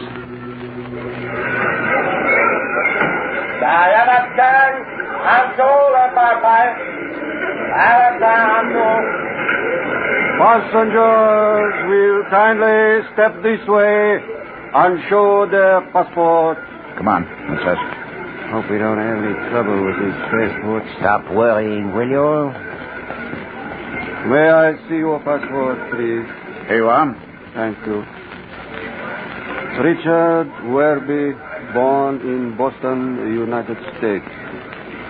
How long do you intend to stay here, Mr. Werby? About a week. Have you ever been here before? No, this is my first visit. Our laws are quite different than those of your country.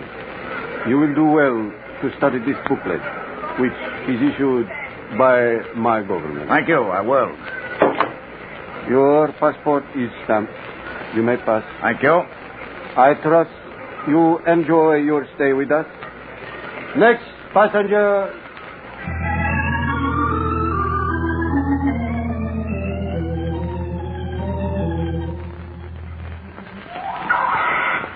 My feet, Hyde.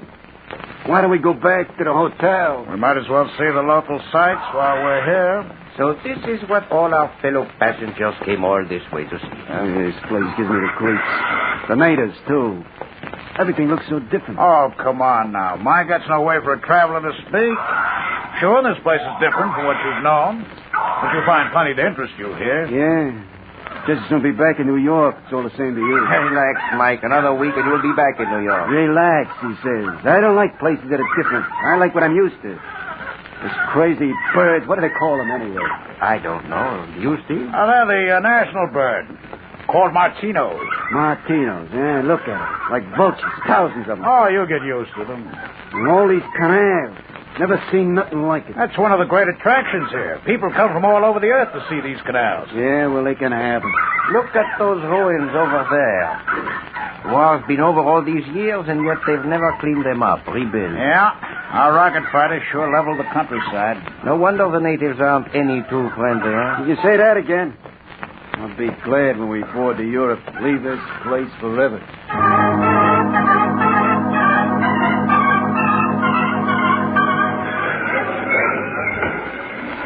Le papa, le papato, da-da-da, da-da-da, le papa. Check all our luggage? Yes, I went through the motions of looking like an anxious tourist. It'll be in our cabin when we go aboard. What cabin did we get, Steve? Cabin 32B. 32B. That's just a few feet away from the radio communications office. That's right. Attention, please.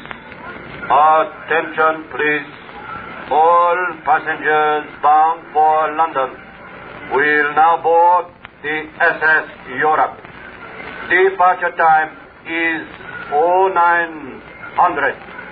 All passengers for London will please board the S.S.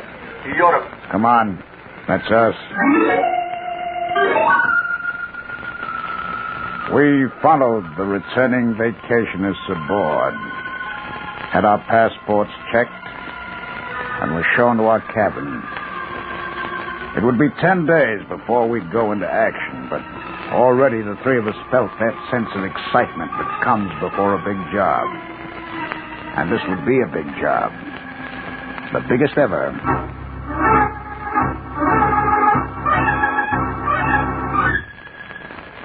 The minutes and the hours seemed to drag on that homeward trip. We checked the craft from stem to stern, and the layout was exactly like that of the SS America. On the final night out, all the passengers were celebrating, none of them suspecting that they'd never see London. At 4 a.m., with the liner just 1 hour from London, the three of us went over our plans for the last time, the interminable roar of the motors in our ears. Okay, this is it. You both have your guns? Yeah, of course. Now, Mike, you'll take over radio communications. There'll be just one radio operator on duty. Remember now, take him quietly. He won't let out a peep. Good. It shouldn't take you more than a few minutes to put the radio and radar equipment out of commission. Now, make sure you don't damage the ship's intercommunication system. Just leave it to me. Doc, there's one crew member guarding the storage room where the uranium shipment is being kept. Once you've taken care of him, lock yourself in the storage room. Now, you don't come out until I give the signal. I understand. Now, have you got the demolition stick? It's right here. Good. I understand. Now, have you got the demolition stick? It's right here. Good. I've explained how it works. When I rap on the storage room door, you plant the demolition stick under the uranium compressor, so they won't be able to see it. Right. We'll have to move fast now. That explosive will go off 10 minutes after it's set. Will we be able to get far enough away before the explosion? Oh, yes. The launch is on B deck, right outside the storage room. We'll be in the launch and away in a matter of seconds. Doc, you've already checked the launch, haven't you? Yes, I just came from it. It's all set to go. All right. That takes care of everything. Now, let's set our watches. I've got 4:26, 45 seconds. 50 seconds. 55 seconds. 4:27. Right, check. Okay. Let's go. The three of us left the cabin and separated on the deserted and dimly lit deck. I walked to the nearest staircase and went up to A deck. There wasn't a soul in sight as I walked to the captain's quarters. It was exactly 4:29 a.m. I lit a cigarette, waiting. On the horizon, far ahead, I could see the lights of London. I could feel the liner losing speed. At exactly 4:30, I knocked on the captain's door. Come in. Oh, come in, Phillips. Are you ready? No. I thought it was Phillips, my first officer. No, Captain. I'm merely one of your passengers. I'm afraid you'll have to excuse me. I'm due in the control room. We'll be landing shortly. You'll have to hear me out first, but I've Captain. just told you.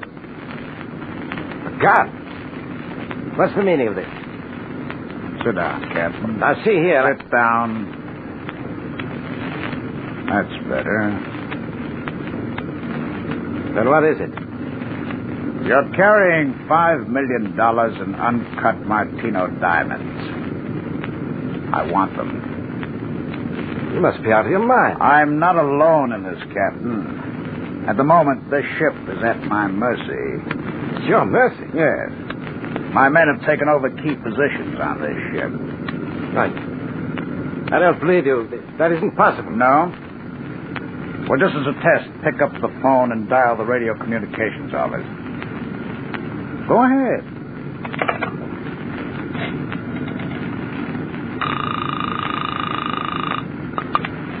Radio Communications Office.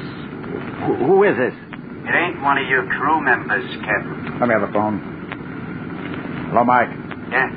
Everything under control? Couldn't be better. Good. I'll be talking to you. Maybe now you're beginning to realize that I'm not out of my head, Captain. You must be. You believe you can commit piracy and get away with it? I'll get away with it, Captain, because you see you're going to help me.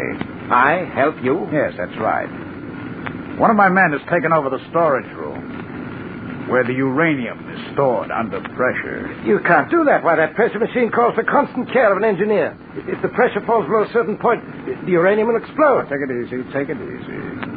That pressure machine is being looked after by one of my men. Nothing will happen to it. That is, if you do exactly as I say. You think I'm bluffing? You think I'm bluffing about the storage room?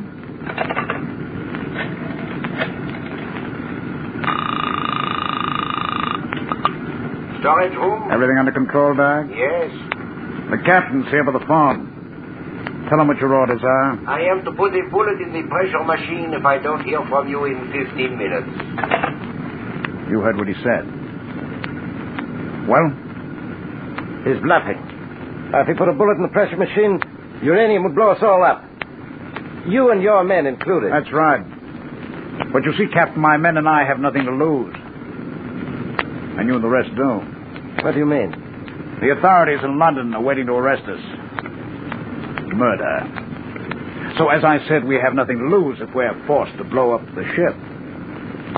Even if I turned the diamonds over to you, how would you get away? We take the launch on B-Dag. I see.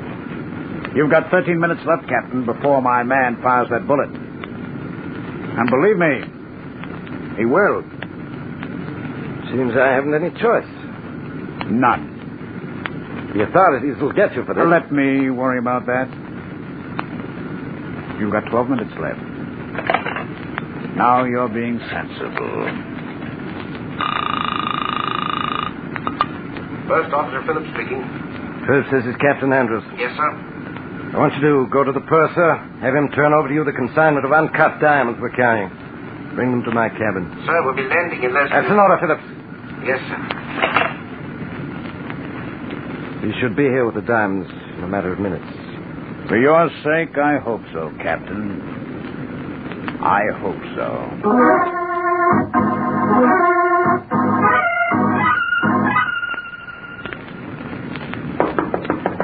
That must be Phillips now. Have him come in. Come in. I have the diamonds here, sir. Turn them over to this man. But, sir... Do as I say. The safety of the ship and our passengers are at stake. Yes, sir. Thank you. You don't mind if I look them over? What's this all about, sir?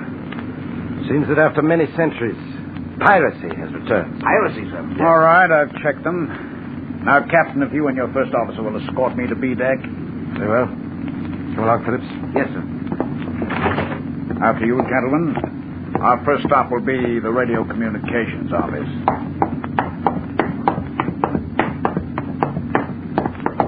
Here we are.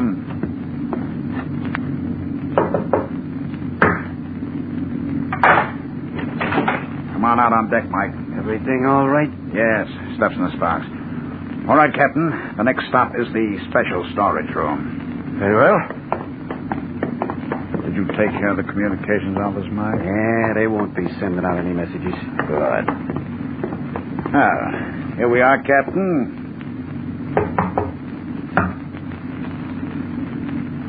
Doc? Doc? Quite any answer. The door's locked. Open up, Doc. It's us.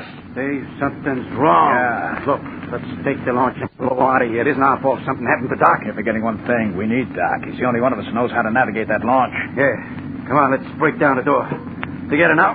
It's coming. Once more. There does it.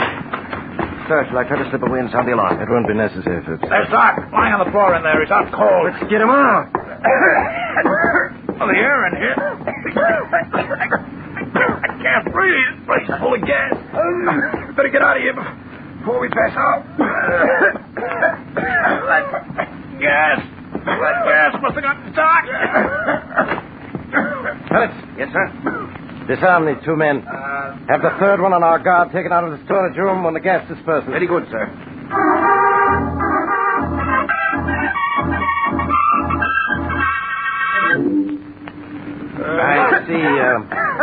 I see, Phillips, you've revived the third man, eh? Yes, sir. The three of them are all conscious again. And the guard? He's all right, too, sir. Oh, we found this, sir, in the third man's pocket. Demolition stick. As I see it, they were going to set it before they left the ship, sir.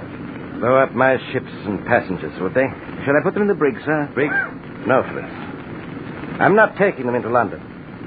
I'm dealing with them here. Now. Well, I don't understand, sir. This launch they were going to take, have it filled with concentrated food and water. Enough to last them for years. Very good, sir. Then I want the launch's motor completely demolished. Is that clear? Yes, sir. What are you going to do with us? You've attempted a crime unheard of for centuries. Piracy. I'm going to mete out the old punishment for it. I'm setting the three of you adrift. Adrift out here? No, you can't. You gotta take us into London. You got it. They're right, sir. It's your duty to turn them over to the police. You haven't the authority to... Phillips, out here I'm the law. You carry out my orders to the letter. Yes, sir. Captain, give us a break, will you? Don't set us adrift. It will be murder. That's what it will be. Murder. Can't set us adrift out there. You can't. I can and I will. You earned it.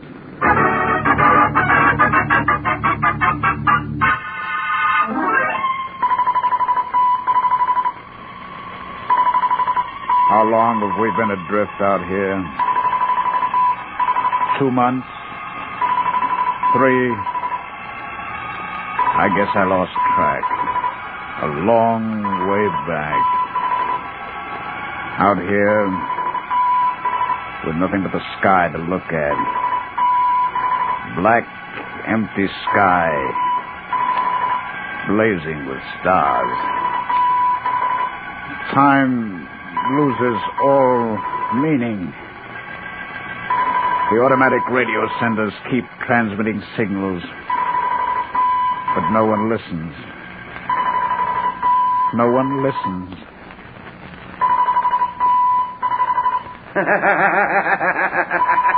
Yes, sir, Steve. Couldn't miss, could it? He couldn't miss, huh? You had everything covered, all right. All you missed was that automatic gas alarm they had in the storage room. Shut up, Doc. Shut up.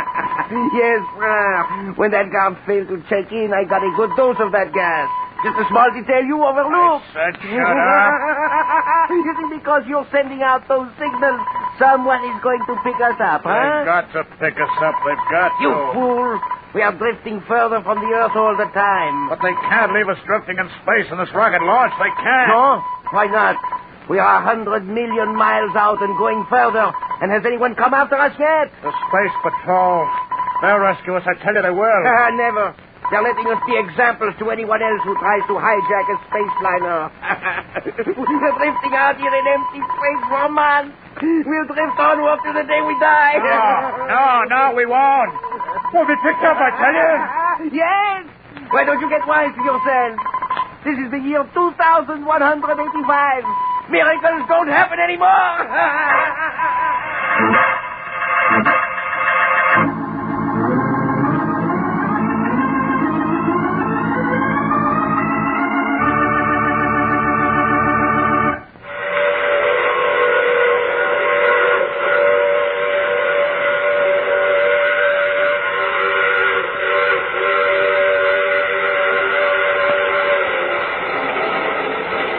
This is a mysterious traveler again.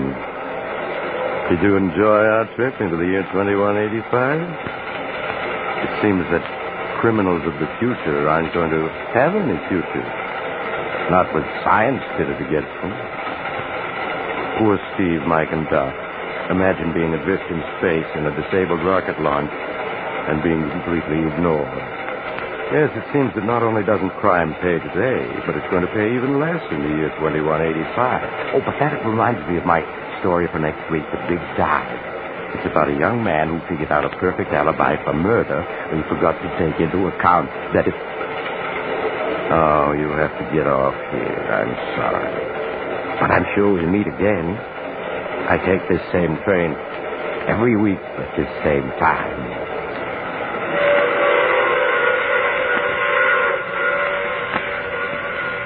You have just heard The Mysterious Traveler, which is played by Maurice Tarquin. In the cast were Ralph Bell, Louis Van Ruten, and Roger de Koven. Original music is composed and played by Al Finelli. All characters in tonight's story were fictitious, and any resemblance to the names of actual persons was purely coincidental. Frank Waldecker speaking. This is the Mutual Broadcasting System.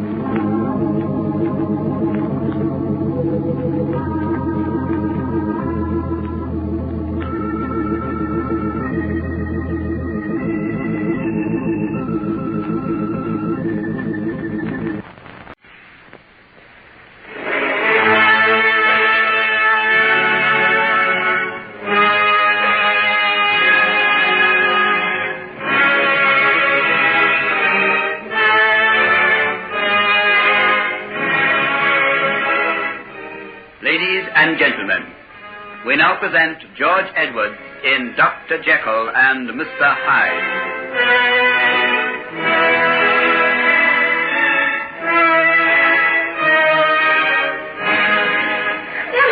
Ellie, what's the matter? Oh, look through the window. Can't you see him? There. He's crouching in that patch of shadow. Where's Mrs. Poole? Oh, he had a great stick in his hand. I seen him hit her with it. Just as she was bending down, put the tray on the door. That's on the door. He hit her? Yes. Oh, on the end. I can hear the sound still. She never made a sound. Just fell forward on her face. And then he seen me. And he gave a sort of an awful cry. Oh, don't let him get in here. He won't. We've got the door bolted and barred. But we can't leave Mrs. Poole out there. Miss Peters... It ain't no use of anybody going out to risk their lives for her. What do you mean? He killed her. He killed her right before me very eyes. He did. Nellie, stop it. Get back to the entry hall. Someone get some brandy. Thomas, help me carry her here. Yeah, what's the matter? What's happened here? Oh, Dr. Lanyon, thank heaven you're here. What's the matter? I don't know. Something terrible has happened out in the laboratory. Wait till I get these people calmed down. Listen, everybody, all of you. Go back to the kitchen. If there's anything you can do, I'll send for you. But you must keep calm. You understand? Yes. Good. Off you go, then. Now, we'll take care of Mary. And none of you to move out of the kitchen unless I tell you to. Understand? Yes, sir. What's happened, Dr. Lanyon? What's happened? I got held up paying off that cab. I don't know yet. Will you take charge down the kitchen? There seems to be a dangerous hysteria. Yes, sir. Certainly, sir. Where's Mrs. Poole? What's the matter? What are you looking at me like that for? Where is she? Nothing's happened to her, has it? Tell me, someone, tell me. Poole, come in here. Dr. Lanyon, get Thomas to help you carry Nellie in, too. She's coming round now. But tell me. Poole, we don't know. There's been an accident. Nellie's the only one who saw. Saw? Saw what? They were both out in the building where Dr. Jekyll is, and I think that he came out. Who came out? Who? Not him. Not Hyde. Oh, for pity's sake, not Hyde. Hush, man, you mustn't cry out like that. Let me go to her. We can't leave her alone with that fiend. Oh, Sarah. Stop him! Don't let him go. It isn't safe, I tell you. You must wait. You've got to think. Oh, let me go. Let me go. Don't you know it's my wife? All right. We'll go together. But first we must arm ourselves. Where does the doctor keep his pistols? In the top drawer of that cabinet over there. Good. Well, they're gone. Gone? That means he's got them over there. You mustn't go unarmed. Armed or not, I'm going. My wife is over there in that building with that creature out of hell. I'm going to her. If it's the last thing that I ever do. Poole, listen to me. Nellie says that she's beyond the reach of help. She's beyond the reach of help. You don't mean... Yes. Nellie, can you tell him? Take this brandy. Try to be as calm as you can. Yes, Mr. Eden. What is it, Nellie? What happened? He opened the door just as she bent down with the tray. She never saw him. I got a glimpse of his face in the light, and then he raised the stick and struck. And it was Edward Hyde? Yes, Edward Hyde. Oh, Lord, have pity on us. We saw him out in the courtyard. What? He's come out of the laboratory? Yes. Then we'll act quickly. The man's a dangerous homicidal maniac. We've got to get him before he commits any more of his terrible crimes. What will you do? By rights, we should call in the police. Oh, no, not that. My dear, what's the matter? Oh, don't you know what that means? It's the gallows for him. And was there ever a man who walked this earth who more richly deserved to die in such a way? You don't understand. You don't know what you're saying. Helen, you'd never have pity for such a one as Hyde. But is it only Hyde that you're condemning? You mean Henry, too? Yes. Don't you know that there's some deep and dreadful bond between the two? Helen, have you thought what might have happened to Henry, too? Has he been shut away with this monster all this time and still not come to any harm? He's all right. He's alive. I saw him not half an hour ago.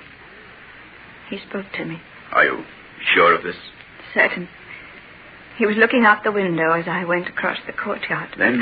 Well, don't you see that we must try and save him from himself? But how? We can't let Hyde go free. Well, he can't get out of that courtyard. It's surrounded on every side by a high stone wall. The only door into the street outside can't be opened. So how can he escape? And what would you have us do? Sir, if you will excuse me, I'm going out there. I can't stay here while I know my wife is lying in that place. Very well. I'll come too. We'll arm ourselves as best we can. After all, there are two of us. You can take some of the other men. There's Thomas and Bradshaw. And what chance would even Hyde have against 4 of you? All right. Call them, Poole. Tell them to get pokers or sticks of some sort. And don't tell the other servants. Call them upstairs and tell them separately. Can you do this? Aye, sir. I can. But if I so much as get my hands on him, I am a God-fearing man, Dr. Lanyon. But right from the first moment I set eyes on that evil countenance, I longed to close my fingers round his throat. And now... I know. But we have no power to take justice into our own hands like that. Edward Hyde must face a sterner judge than you or I. For his sake and for mine, I pray I don't get near to him.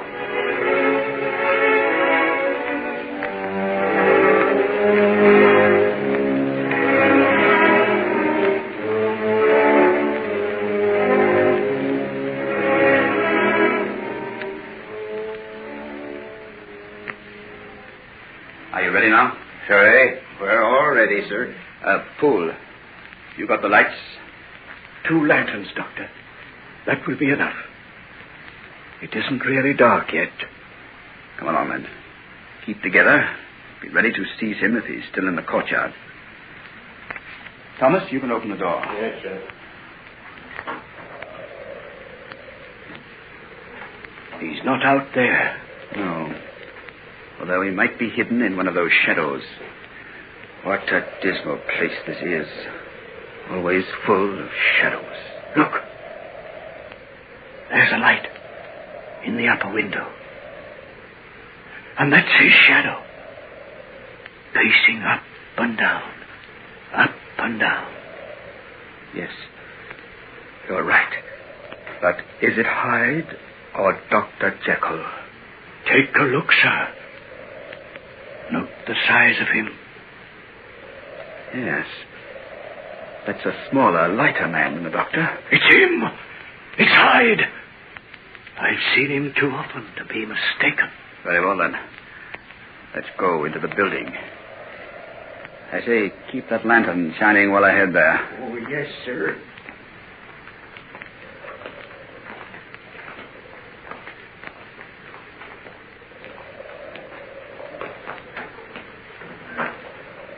Quiet now. Poole, you'd better stay here with Thomas and let Bradshaw and me go ahead. You mean, sir? It might be better that way. It's all right, sir. Don't worry, sir. I'm man enough to face what may be coming to me. Very well, then, Poole. Follow me. Oh, Lord. Look at them rats. The size of rabbits. Look. What's that up there? It's her.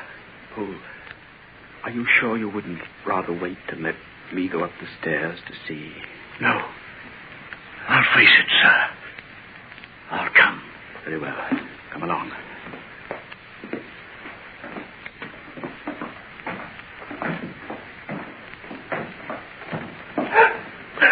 Lord have mercy on us. Hold the lantern steady.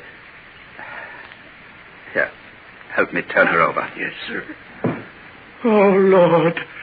Lord. Just look. Oh, Sarah. My Sarah. Poole, you mustn't give away like that. Oh, Lord. It's him. Don't let him out. Whatever you do, don't let him out for mercy's sake. Quiet. Who are you in there? I'm Henry Jekyll. Then come out. It's Lanyon here, Henry. You've got to come out of there. I can't. Henry, I demand to see you. You know there's been murder done out here on your very doorstep. You've got that man in there with you. You're hiding him. Have you gone mad? I give you fair warning. Nothing can excuse you. You must and shall come out and hand this beast over to justice. If you don't do it of your own free will, then we'll force the law. Oh, you, for pity's sake, have mercy. If you could look on this poor woman lying at our feet, you'll have no mercy in your heart, either for the fiend who murdered her or the man who gave him shelter. I give you one more chance. No, I'll not come out. Very well, then. We must smash the door.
Unsolved Mysteries.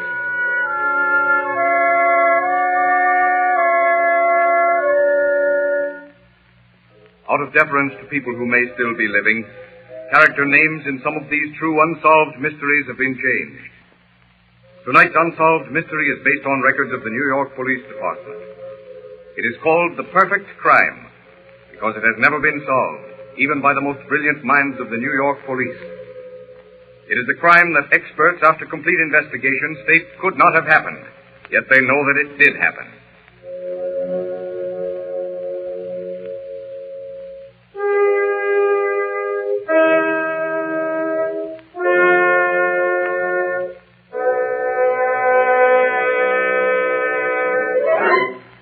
The scene is Isidore Fink's Little Hand Laundry at 52 East 132nd Street, New York. The fitful light from the smoke-grimed street lamp only serves to make the deep black shadows more deeply black.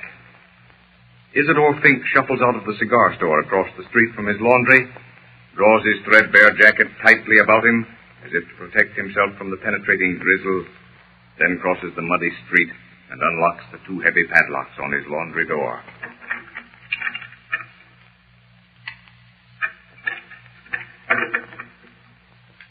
The clerk sees Isidore glance fearfully up and down the darkened street before he closes the door and bolts it on the inside.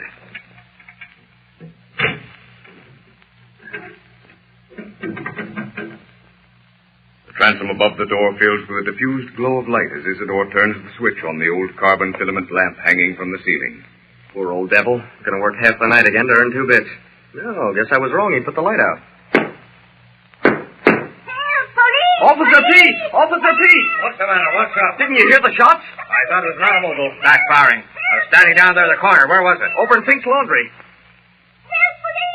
All right. We're coming. Who is she? An old woman who rents the back half of Isidore Pink's store. You got a phone in your cigar store? Yes. Well, better go down there and call up the station. Okay, officer. This door is locked on the inside. Officer, what happened? I don't know yet. Is there any other way into the store? Oh, yes, through my room, but the door's bolted on his side. Well, I can't break this door down. It's too strong. You sure there's no other way in but through your room? You can't get through that way either. That back door is as strong as this one. Well, I can't get through that transom. Here, one of you kids. Which one of you climbed through that transom? I will, officer. All right, you folks. Stand back there. Come on, kid. I'll lift you up. Now then. That's it. Now, take my nightstick. Break the glass. Hey, watch out. Don't cut yourself. Now, through you go.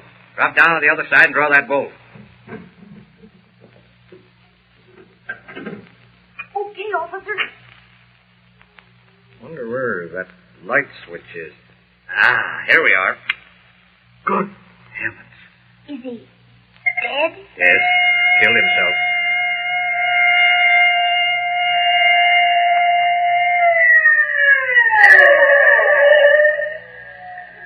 What's up here? Come in, Sergeant. Old Isidore bumped himself off. Where's the gun, Pete? Haven't been able to find it yet. All right, boys. We'll take a look. Okay, Sarge. Sure, Sarge. Look where? There's no place to look except under that table. The room's bare. Oh, hello, Coroner. Evening, Sergeant. What have we here? Plain case of suicide. Just looking around for the gun. Suicide, eh? You think so? Sorry, here, Barn. No powder burns.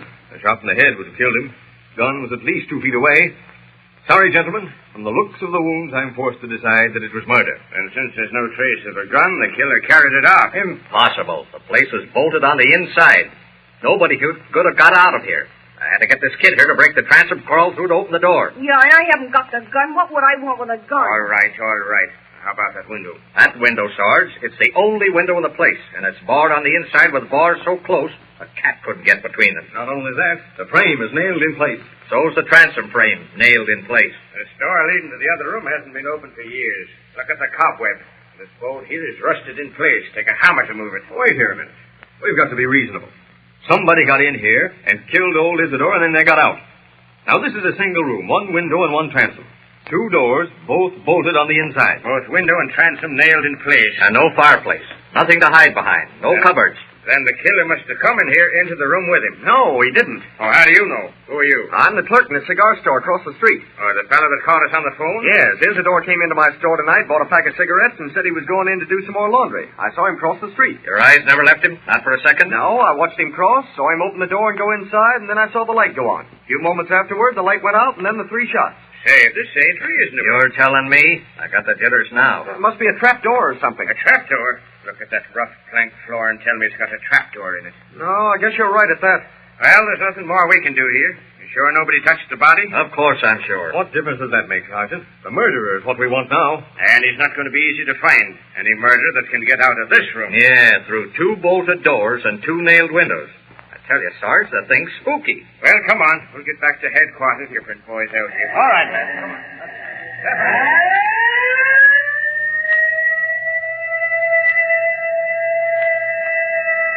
For 24 hours, a corps of detectives went over every inch of the one-room laundry for signs of revolver, trap doors, or secret panels.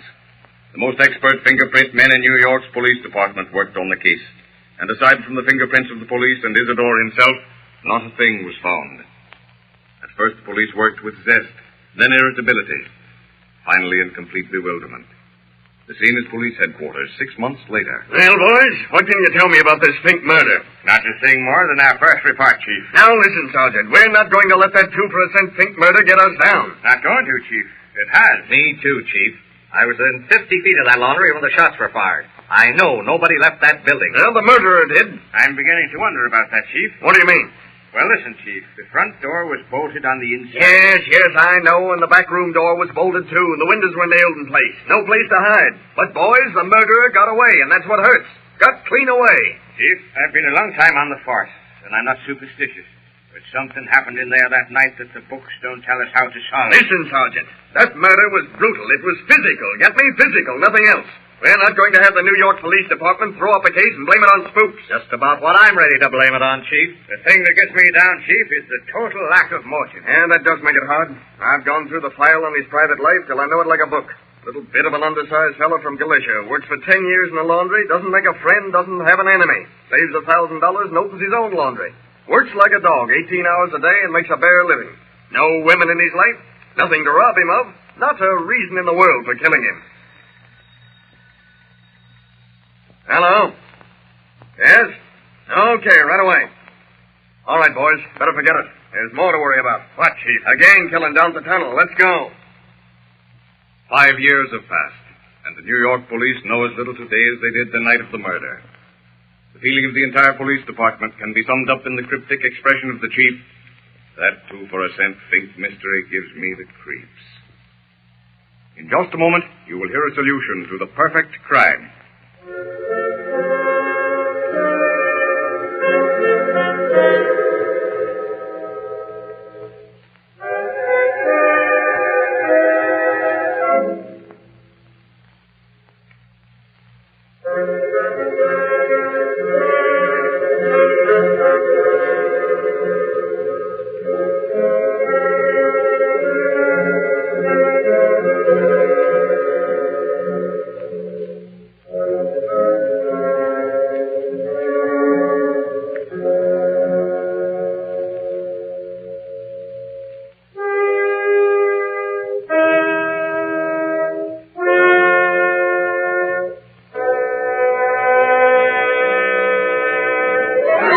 Don't go away. We've got the conclusion of this unsolved mystery coming up right after this.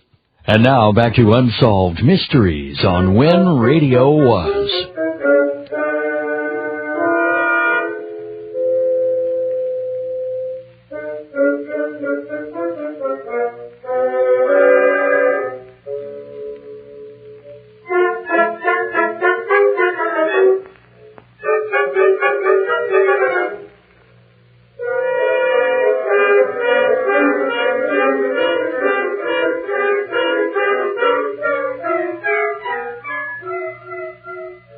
Ladies and gentlemen, inasmuch as any solution must of necessity be supposition, liberties of time, place, and character have been taken in the solution for which you have been waiting. The scene is number 52 East 132nd Street, Isidore Fink's Little Hand Laundry, the night of the murder. Isidore says good night to the clerk in the cigar store across the street from his laundry, and crossing the dimly lighted street unlocks the 2 heavy padlocks on his laundry door.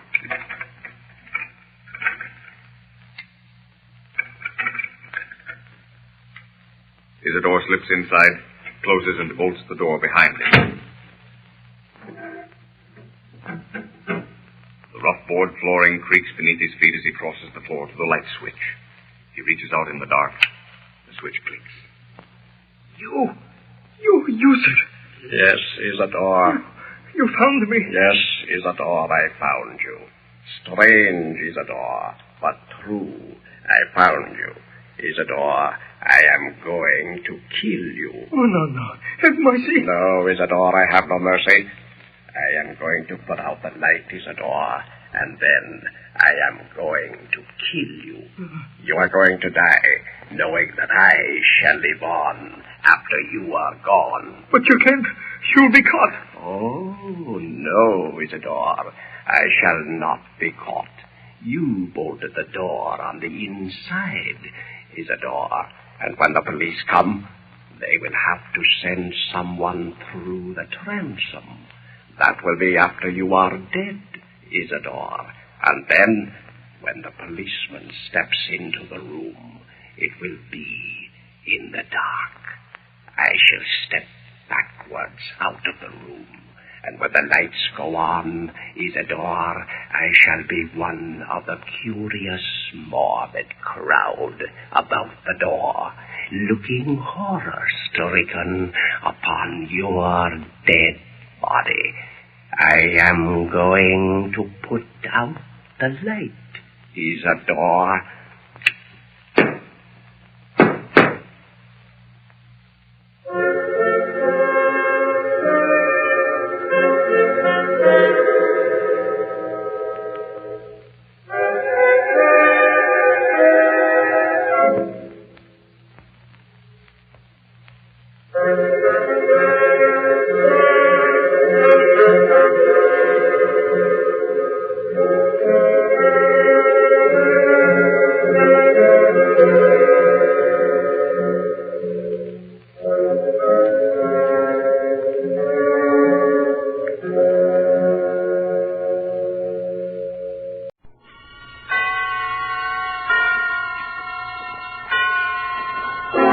Suspense.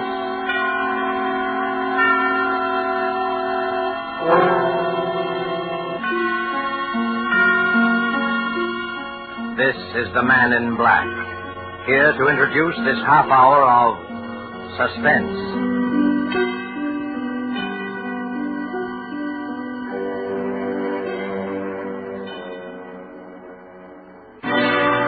Now, a tale well calculated to keep you in suspense. I had him in my sights. The biggest game on earth.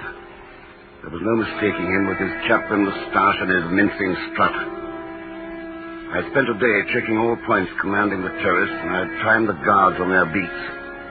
Then I'd chosen my spot, on a grassy slope at the edge of a cliff. I estimated the range at 550 yards. When the great man appeared, I got the 3 pointers of my sights ready on the V of his waistcoat. He was facing me, winding up his watch. He would never have known what shadowed him. That is, if I'd meant to fire. Just then I felt a slight breeze on my cheek. I'd have to allow for wind. That's a hair trigger adjustment. You don't understand. It was only a sporting store. Assassin, you dirty dog. Who fired? All morning I felt this eyes watching me. I felt strange, so I turned back 7 minutes early when I reached the birches. He was going to kill our Fuhrer. You ready, sir? Who helped you? Nobody. I was alone. Were you acting for your government? Of course not. We're at peace. So far, yes. I'm a sportsman, a big game hunter. It was what we call a sporting stock. You expect us to believe that? Believe what you wish. It's true. Corporal, take him inside. We'll break him. They're away.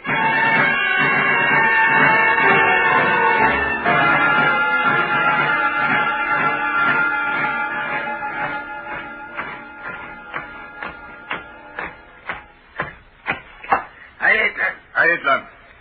Is he conscious? More or less, sir. Prop him up. Put him in that chair. Can you hear me?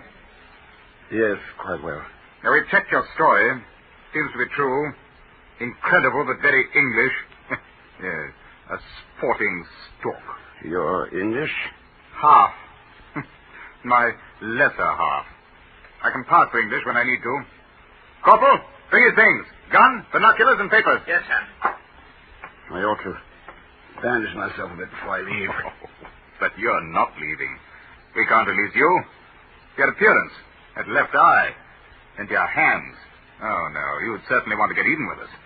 How would you explain the state of your fingernails? I'm willing to call it even now. Yes, I believe you really mean that. It's no wonder we admire you English. No, we can't risk it, old man. Too much criticism abroad of our methods. I tell you, the story will die with me. It will indeed. This very evening.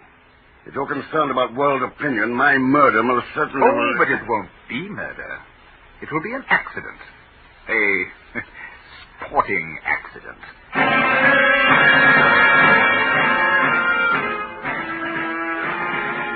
They drove me north 50 miles, took me to the edge of a cliff, and put me over. All but my hands. That was cunning. Scrabbling at the rough rock would account for the state of my fingers when I was found. I did hang on, of course, until I had to drop. But they'd bungled the job. There was a terrifying instant of pain, then I dropped into something soft. I'd crashed into a patch of swamp, small and deep. When I moved, I found I was wrapped in mud. It was dark, and I was quite numb. I couldn't stand. So I traveled on my belly, using my elbows for legs, leaving a track like a wounded crocodile. I had only one thought, to hide myself. A mile, 2 miles. I came to a river, and crawling into the shallows, I made my trail look as if I had taken to the stream. Then I crawled back over my own track to a tree. I caught at a low branch. The muscles of my hands were still intact, and went up the first 10 feet in a single burst. I couldn't rest my legs on the lower branches without leaving a smear of blood. I pulled myself higher. When I reached the thick branches of the upper tree, I wedged myself in. Then I fainted.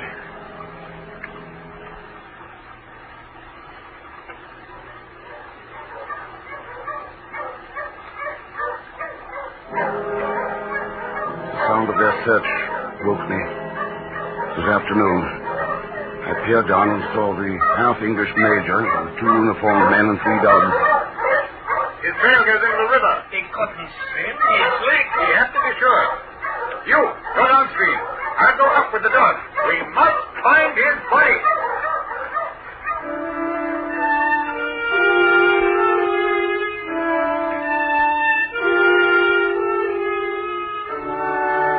I stayed in the tree all night.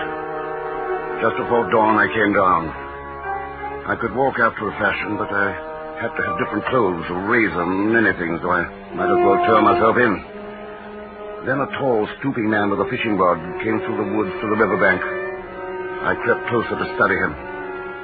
His face was melancholy, but there was courage in it. I had to take that one chance. Good morning, any luck?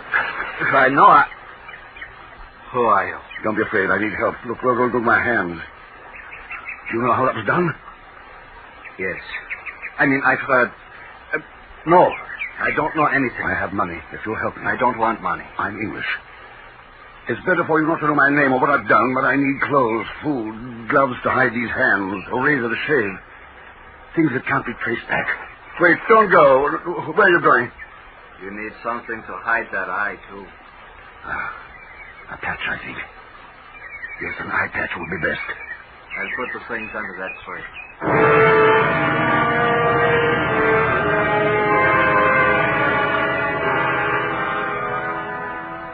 He was back in an hour, but I waited till dark to pick up the bundle. I changed, shaved, adjusted the eye patch, and studied myself in the mirror.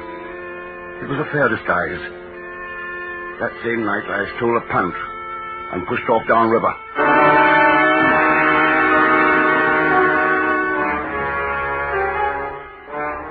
It took me a week to reach the sea. There was a large harbor there, and walking along the wharves, I saw several English ships. From 2 English sailors I met in a bar, I learned that one freighter was sailing this morning for London. Her first mate was named Mr. Vayner. Yes, who is it? Mr. Vayner? Who the... Oh, the police didn't catch you. Didn't you know? They searched every ship in the harbor. Found that punt you abandoned. How did they trace it to me? They had reports of a man wearing a black eye patch seen on the river. That's how I know who you are. Can you help me? Well, I could hide you in the storeroom. No, too risky. No place in the hold. I've got it. Come on. Anyone see you come aboard? I don't think so. Everybody's ashore except me and the cook. There's time to hide you. It's all clear. Come on, run. Keep your head down. Police might come back, spot you from the wharf. What's this manhole cover for? Empty freshwater tank. There. Hop in fast. I'll bring you food and blankets. Would you like some whiskey? Very much. Thanks. And Mr. Vayner, when we dock in the Thames, will you keep a sharp lookout? See if the ship's watched. You'll be safe in England, sir? Maybe, but I'm going to look before I leave.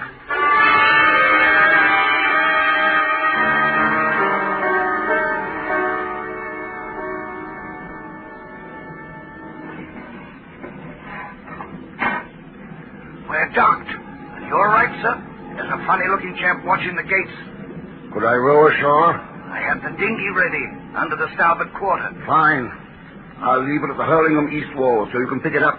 Have you friends, sir, who'll hide you? I can't let them be involved. I'll see my lawyer first thing in the morning, then I'll disappear.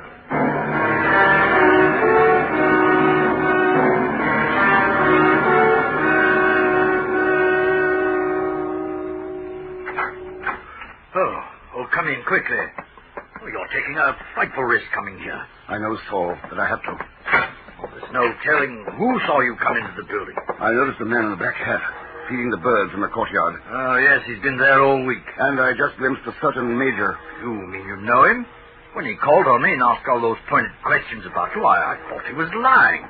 He said he was a friend and a neighbor. Called himself Major Keith Smith. He's no friend, Saul. He's a half-English major in the German army. How are you tangled up with the Germans? Why, their ambassador's been asking about you, too. I can't tell you, Saul. I'm in a mess. I can't go to the police or involve the government in any way. I have to disappear, and I need £5,000 in cash. And I'll send Sims out to cash a check. But they'll follow you when you leave. Black Hat and the Major. They'll try. But I'll shake them somehow.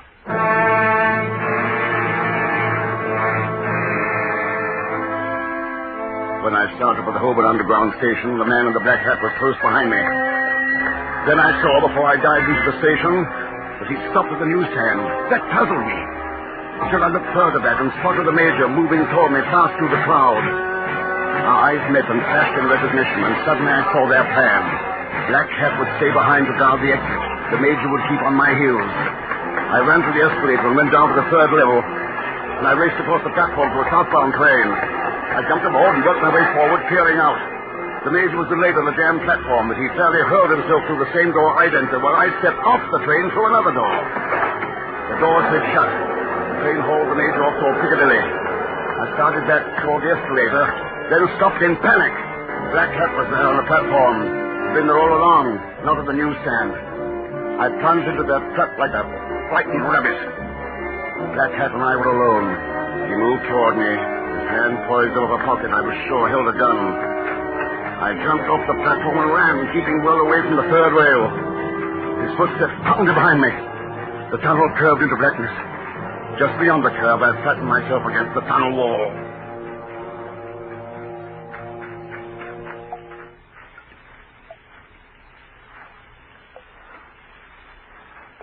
You might as well come out.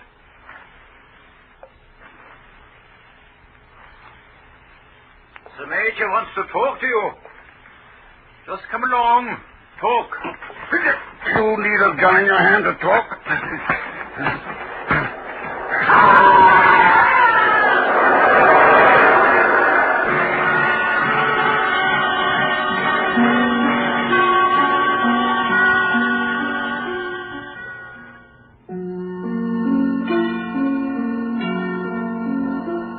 I can still hear his scream when he fell on the third rail.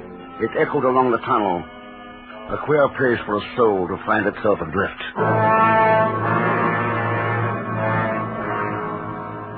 I had to leave London, hide somewhere in the country. At a series of shops, I bought camping equipment, a primus stove, pan, the sleeping bag, a heavy slingshot, and a hunting knife.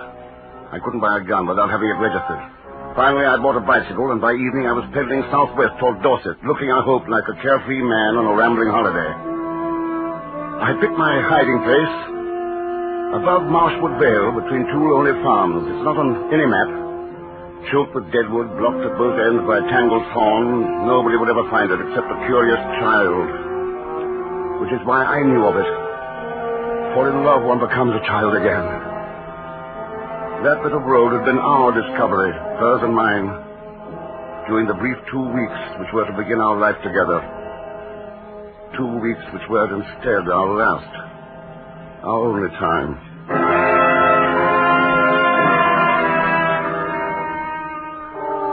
next days, I slept and watched. Nights I worked. I tunneled back 10 feet into the soft sandstone of the bank, hollowing out a low room in the hearth. My chimney went straight up into a blackberry bush. Over the entrance, I fitted a heavy door, camouflaged with sandstone dust and dead twigs and vines. If anyone should blunder into that piece of road, he'd see no sign of my hiding place.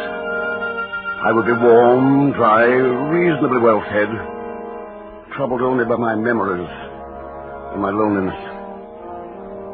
Then one morning, down my chimney, came a thin, black, powerful tomcat who seemed to think me the trespasser. Hello there. Here. Share a biscuit? Not very civil, old man. Would you rather have some bully beef? Yeah. Here. That's the first cooked meat you've eaten. What do you live on mostly? Mice? Pheasants? From the look of your ribs, you haven't had good hunting of late. Ha! The bully beef brings out your better nature. Maybe you'll let me scratch your ear. Huh? Why, you're a veritable Asmodeus. Asmodeus, demon of hatred and malignity. Now, easy, I'm not going to hurt you. That's right. I won't tell anyone. Stick around and keep me from being lonely. I won't tell a soul that old Asmodeus is a sentimental fool.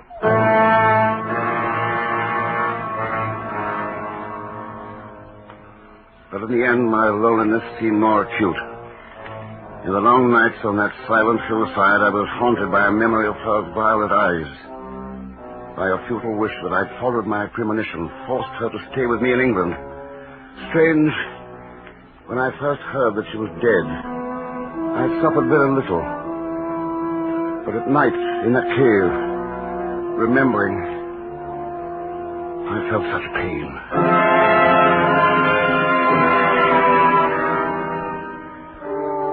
The next afternoon, lying hidden in the top of an oak tree, I saw a car drive into the yard of the farm to the east. A man climbed out, carrying a gun case and bag.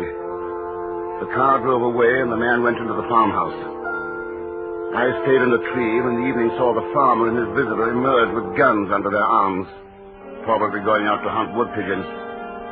After a while, they came out from a thicket to my left. The farmer's visitor was Major Keeve Smith. You don't be having much luck for your first evening shooting, sir. Oh, that's all right. I have 2 weeks' holiday. What's behind that girth of hawthorn over there? Oh, nothing. With dead wood and more hawthorn. I ought to find pigeons nesting in there. Not likely. Because of the cat. What cat? Oh, perishing black cat. Can't shoot him, can't tame him neither. But there he goes now, that black devil. Where? Oh, yes, into the hedge. He's very fat for a stray, isn't he?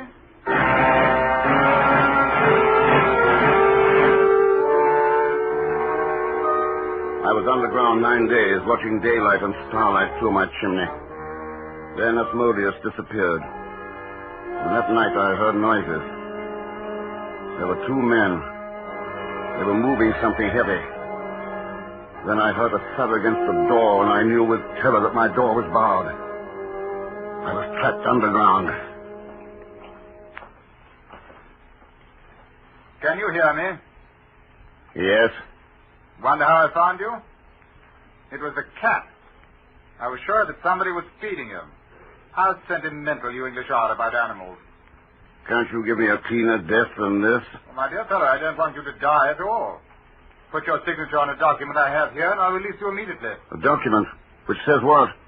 Well, I'll read you the most important sentence. On April the 5th, I attempted to assassinate the leader of the German people and did so with the knowledge of the British government. See, it's a very simple, straightforward statement. It's a pack of lies. Oh, come now, no heroics. Truth is relative. You think about it overnight, old fellow. I'll be back at 7 in the morning. Oh? Who do you have on night duty? A paid hand. Swiss fellow. You must have realized it took 2 of us to lift the log aspiring your door. But by the way, why did you try to assassinate our leader? I told you. I wanted to see if it was possible. And then I didn't think his death would be any loss. Ah, you did mean to shoot. I'm glad you finally admit it. Why, yes. I did mean to shoot.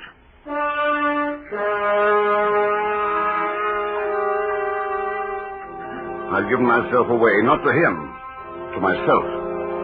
It had not been a game. I had really meant to kill the head of a state. I must have been mad, and indeed I was, driven mad by rage and grief so great I didn't let myself know what I was thinking. I am a man who was loved only once and didn't know it until she was dead. They killed her. He, that leader, killed her. She was so swift, so sensitive, so generous of spirit. She made the cause of all oppressed, unhappy people her own. And so they caught her and killed her. For reasons of state. And so I had declared war on them. One man at war with a nation. And I would have destroyed their leader if the wind hadn't shifted. I slept and was awakened by the sound of a shot. And then something was stuck down my chimney, shutting off my only source of fresh air. Hours passed. The air grew foul, and I banged on the door.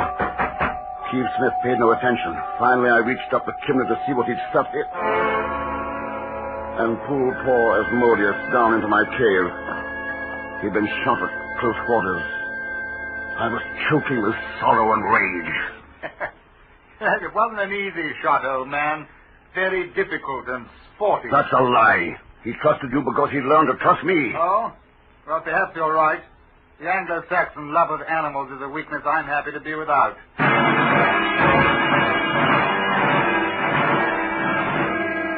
And so, with the death of Asmodeus, the Major condemned himself to death.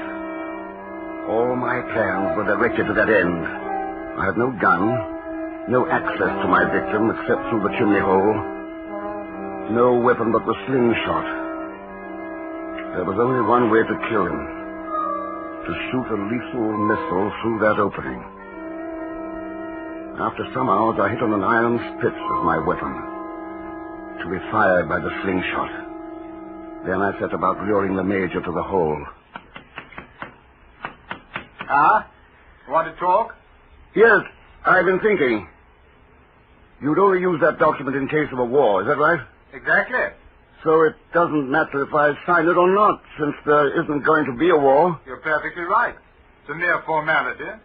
Then hand it down. And give me a pen and a flashlight. Right away. I'm glad you decided to be sensible. You're a cut above the average Englishman. There it is. Got it?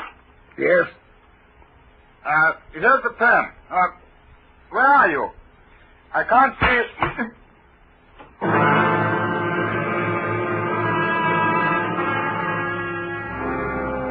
There was a look of surprise in his eyes. But he was already dead.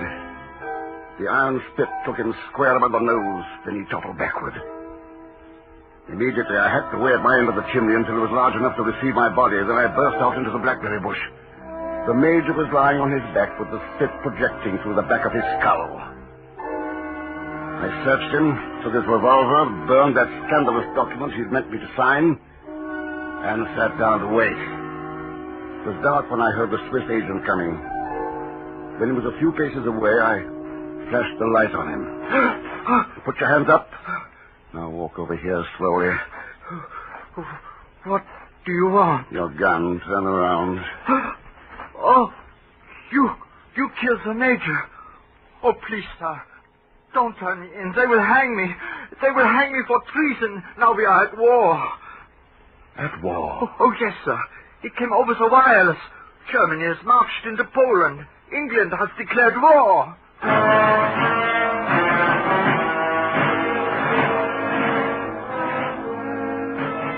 And so my private war merged with the greater cause. And I had no need to worry further about the ethics of my revenge. They were the same as the ethics of war. True. It had not been, as I had claimed, a sporting stalk. But you can't call me unsporting. After all, If I'd pulled the trigger, I would have achieved one of the 2 or 3 most difficult shots in the world.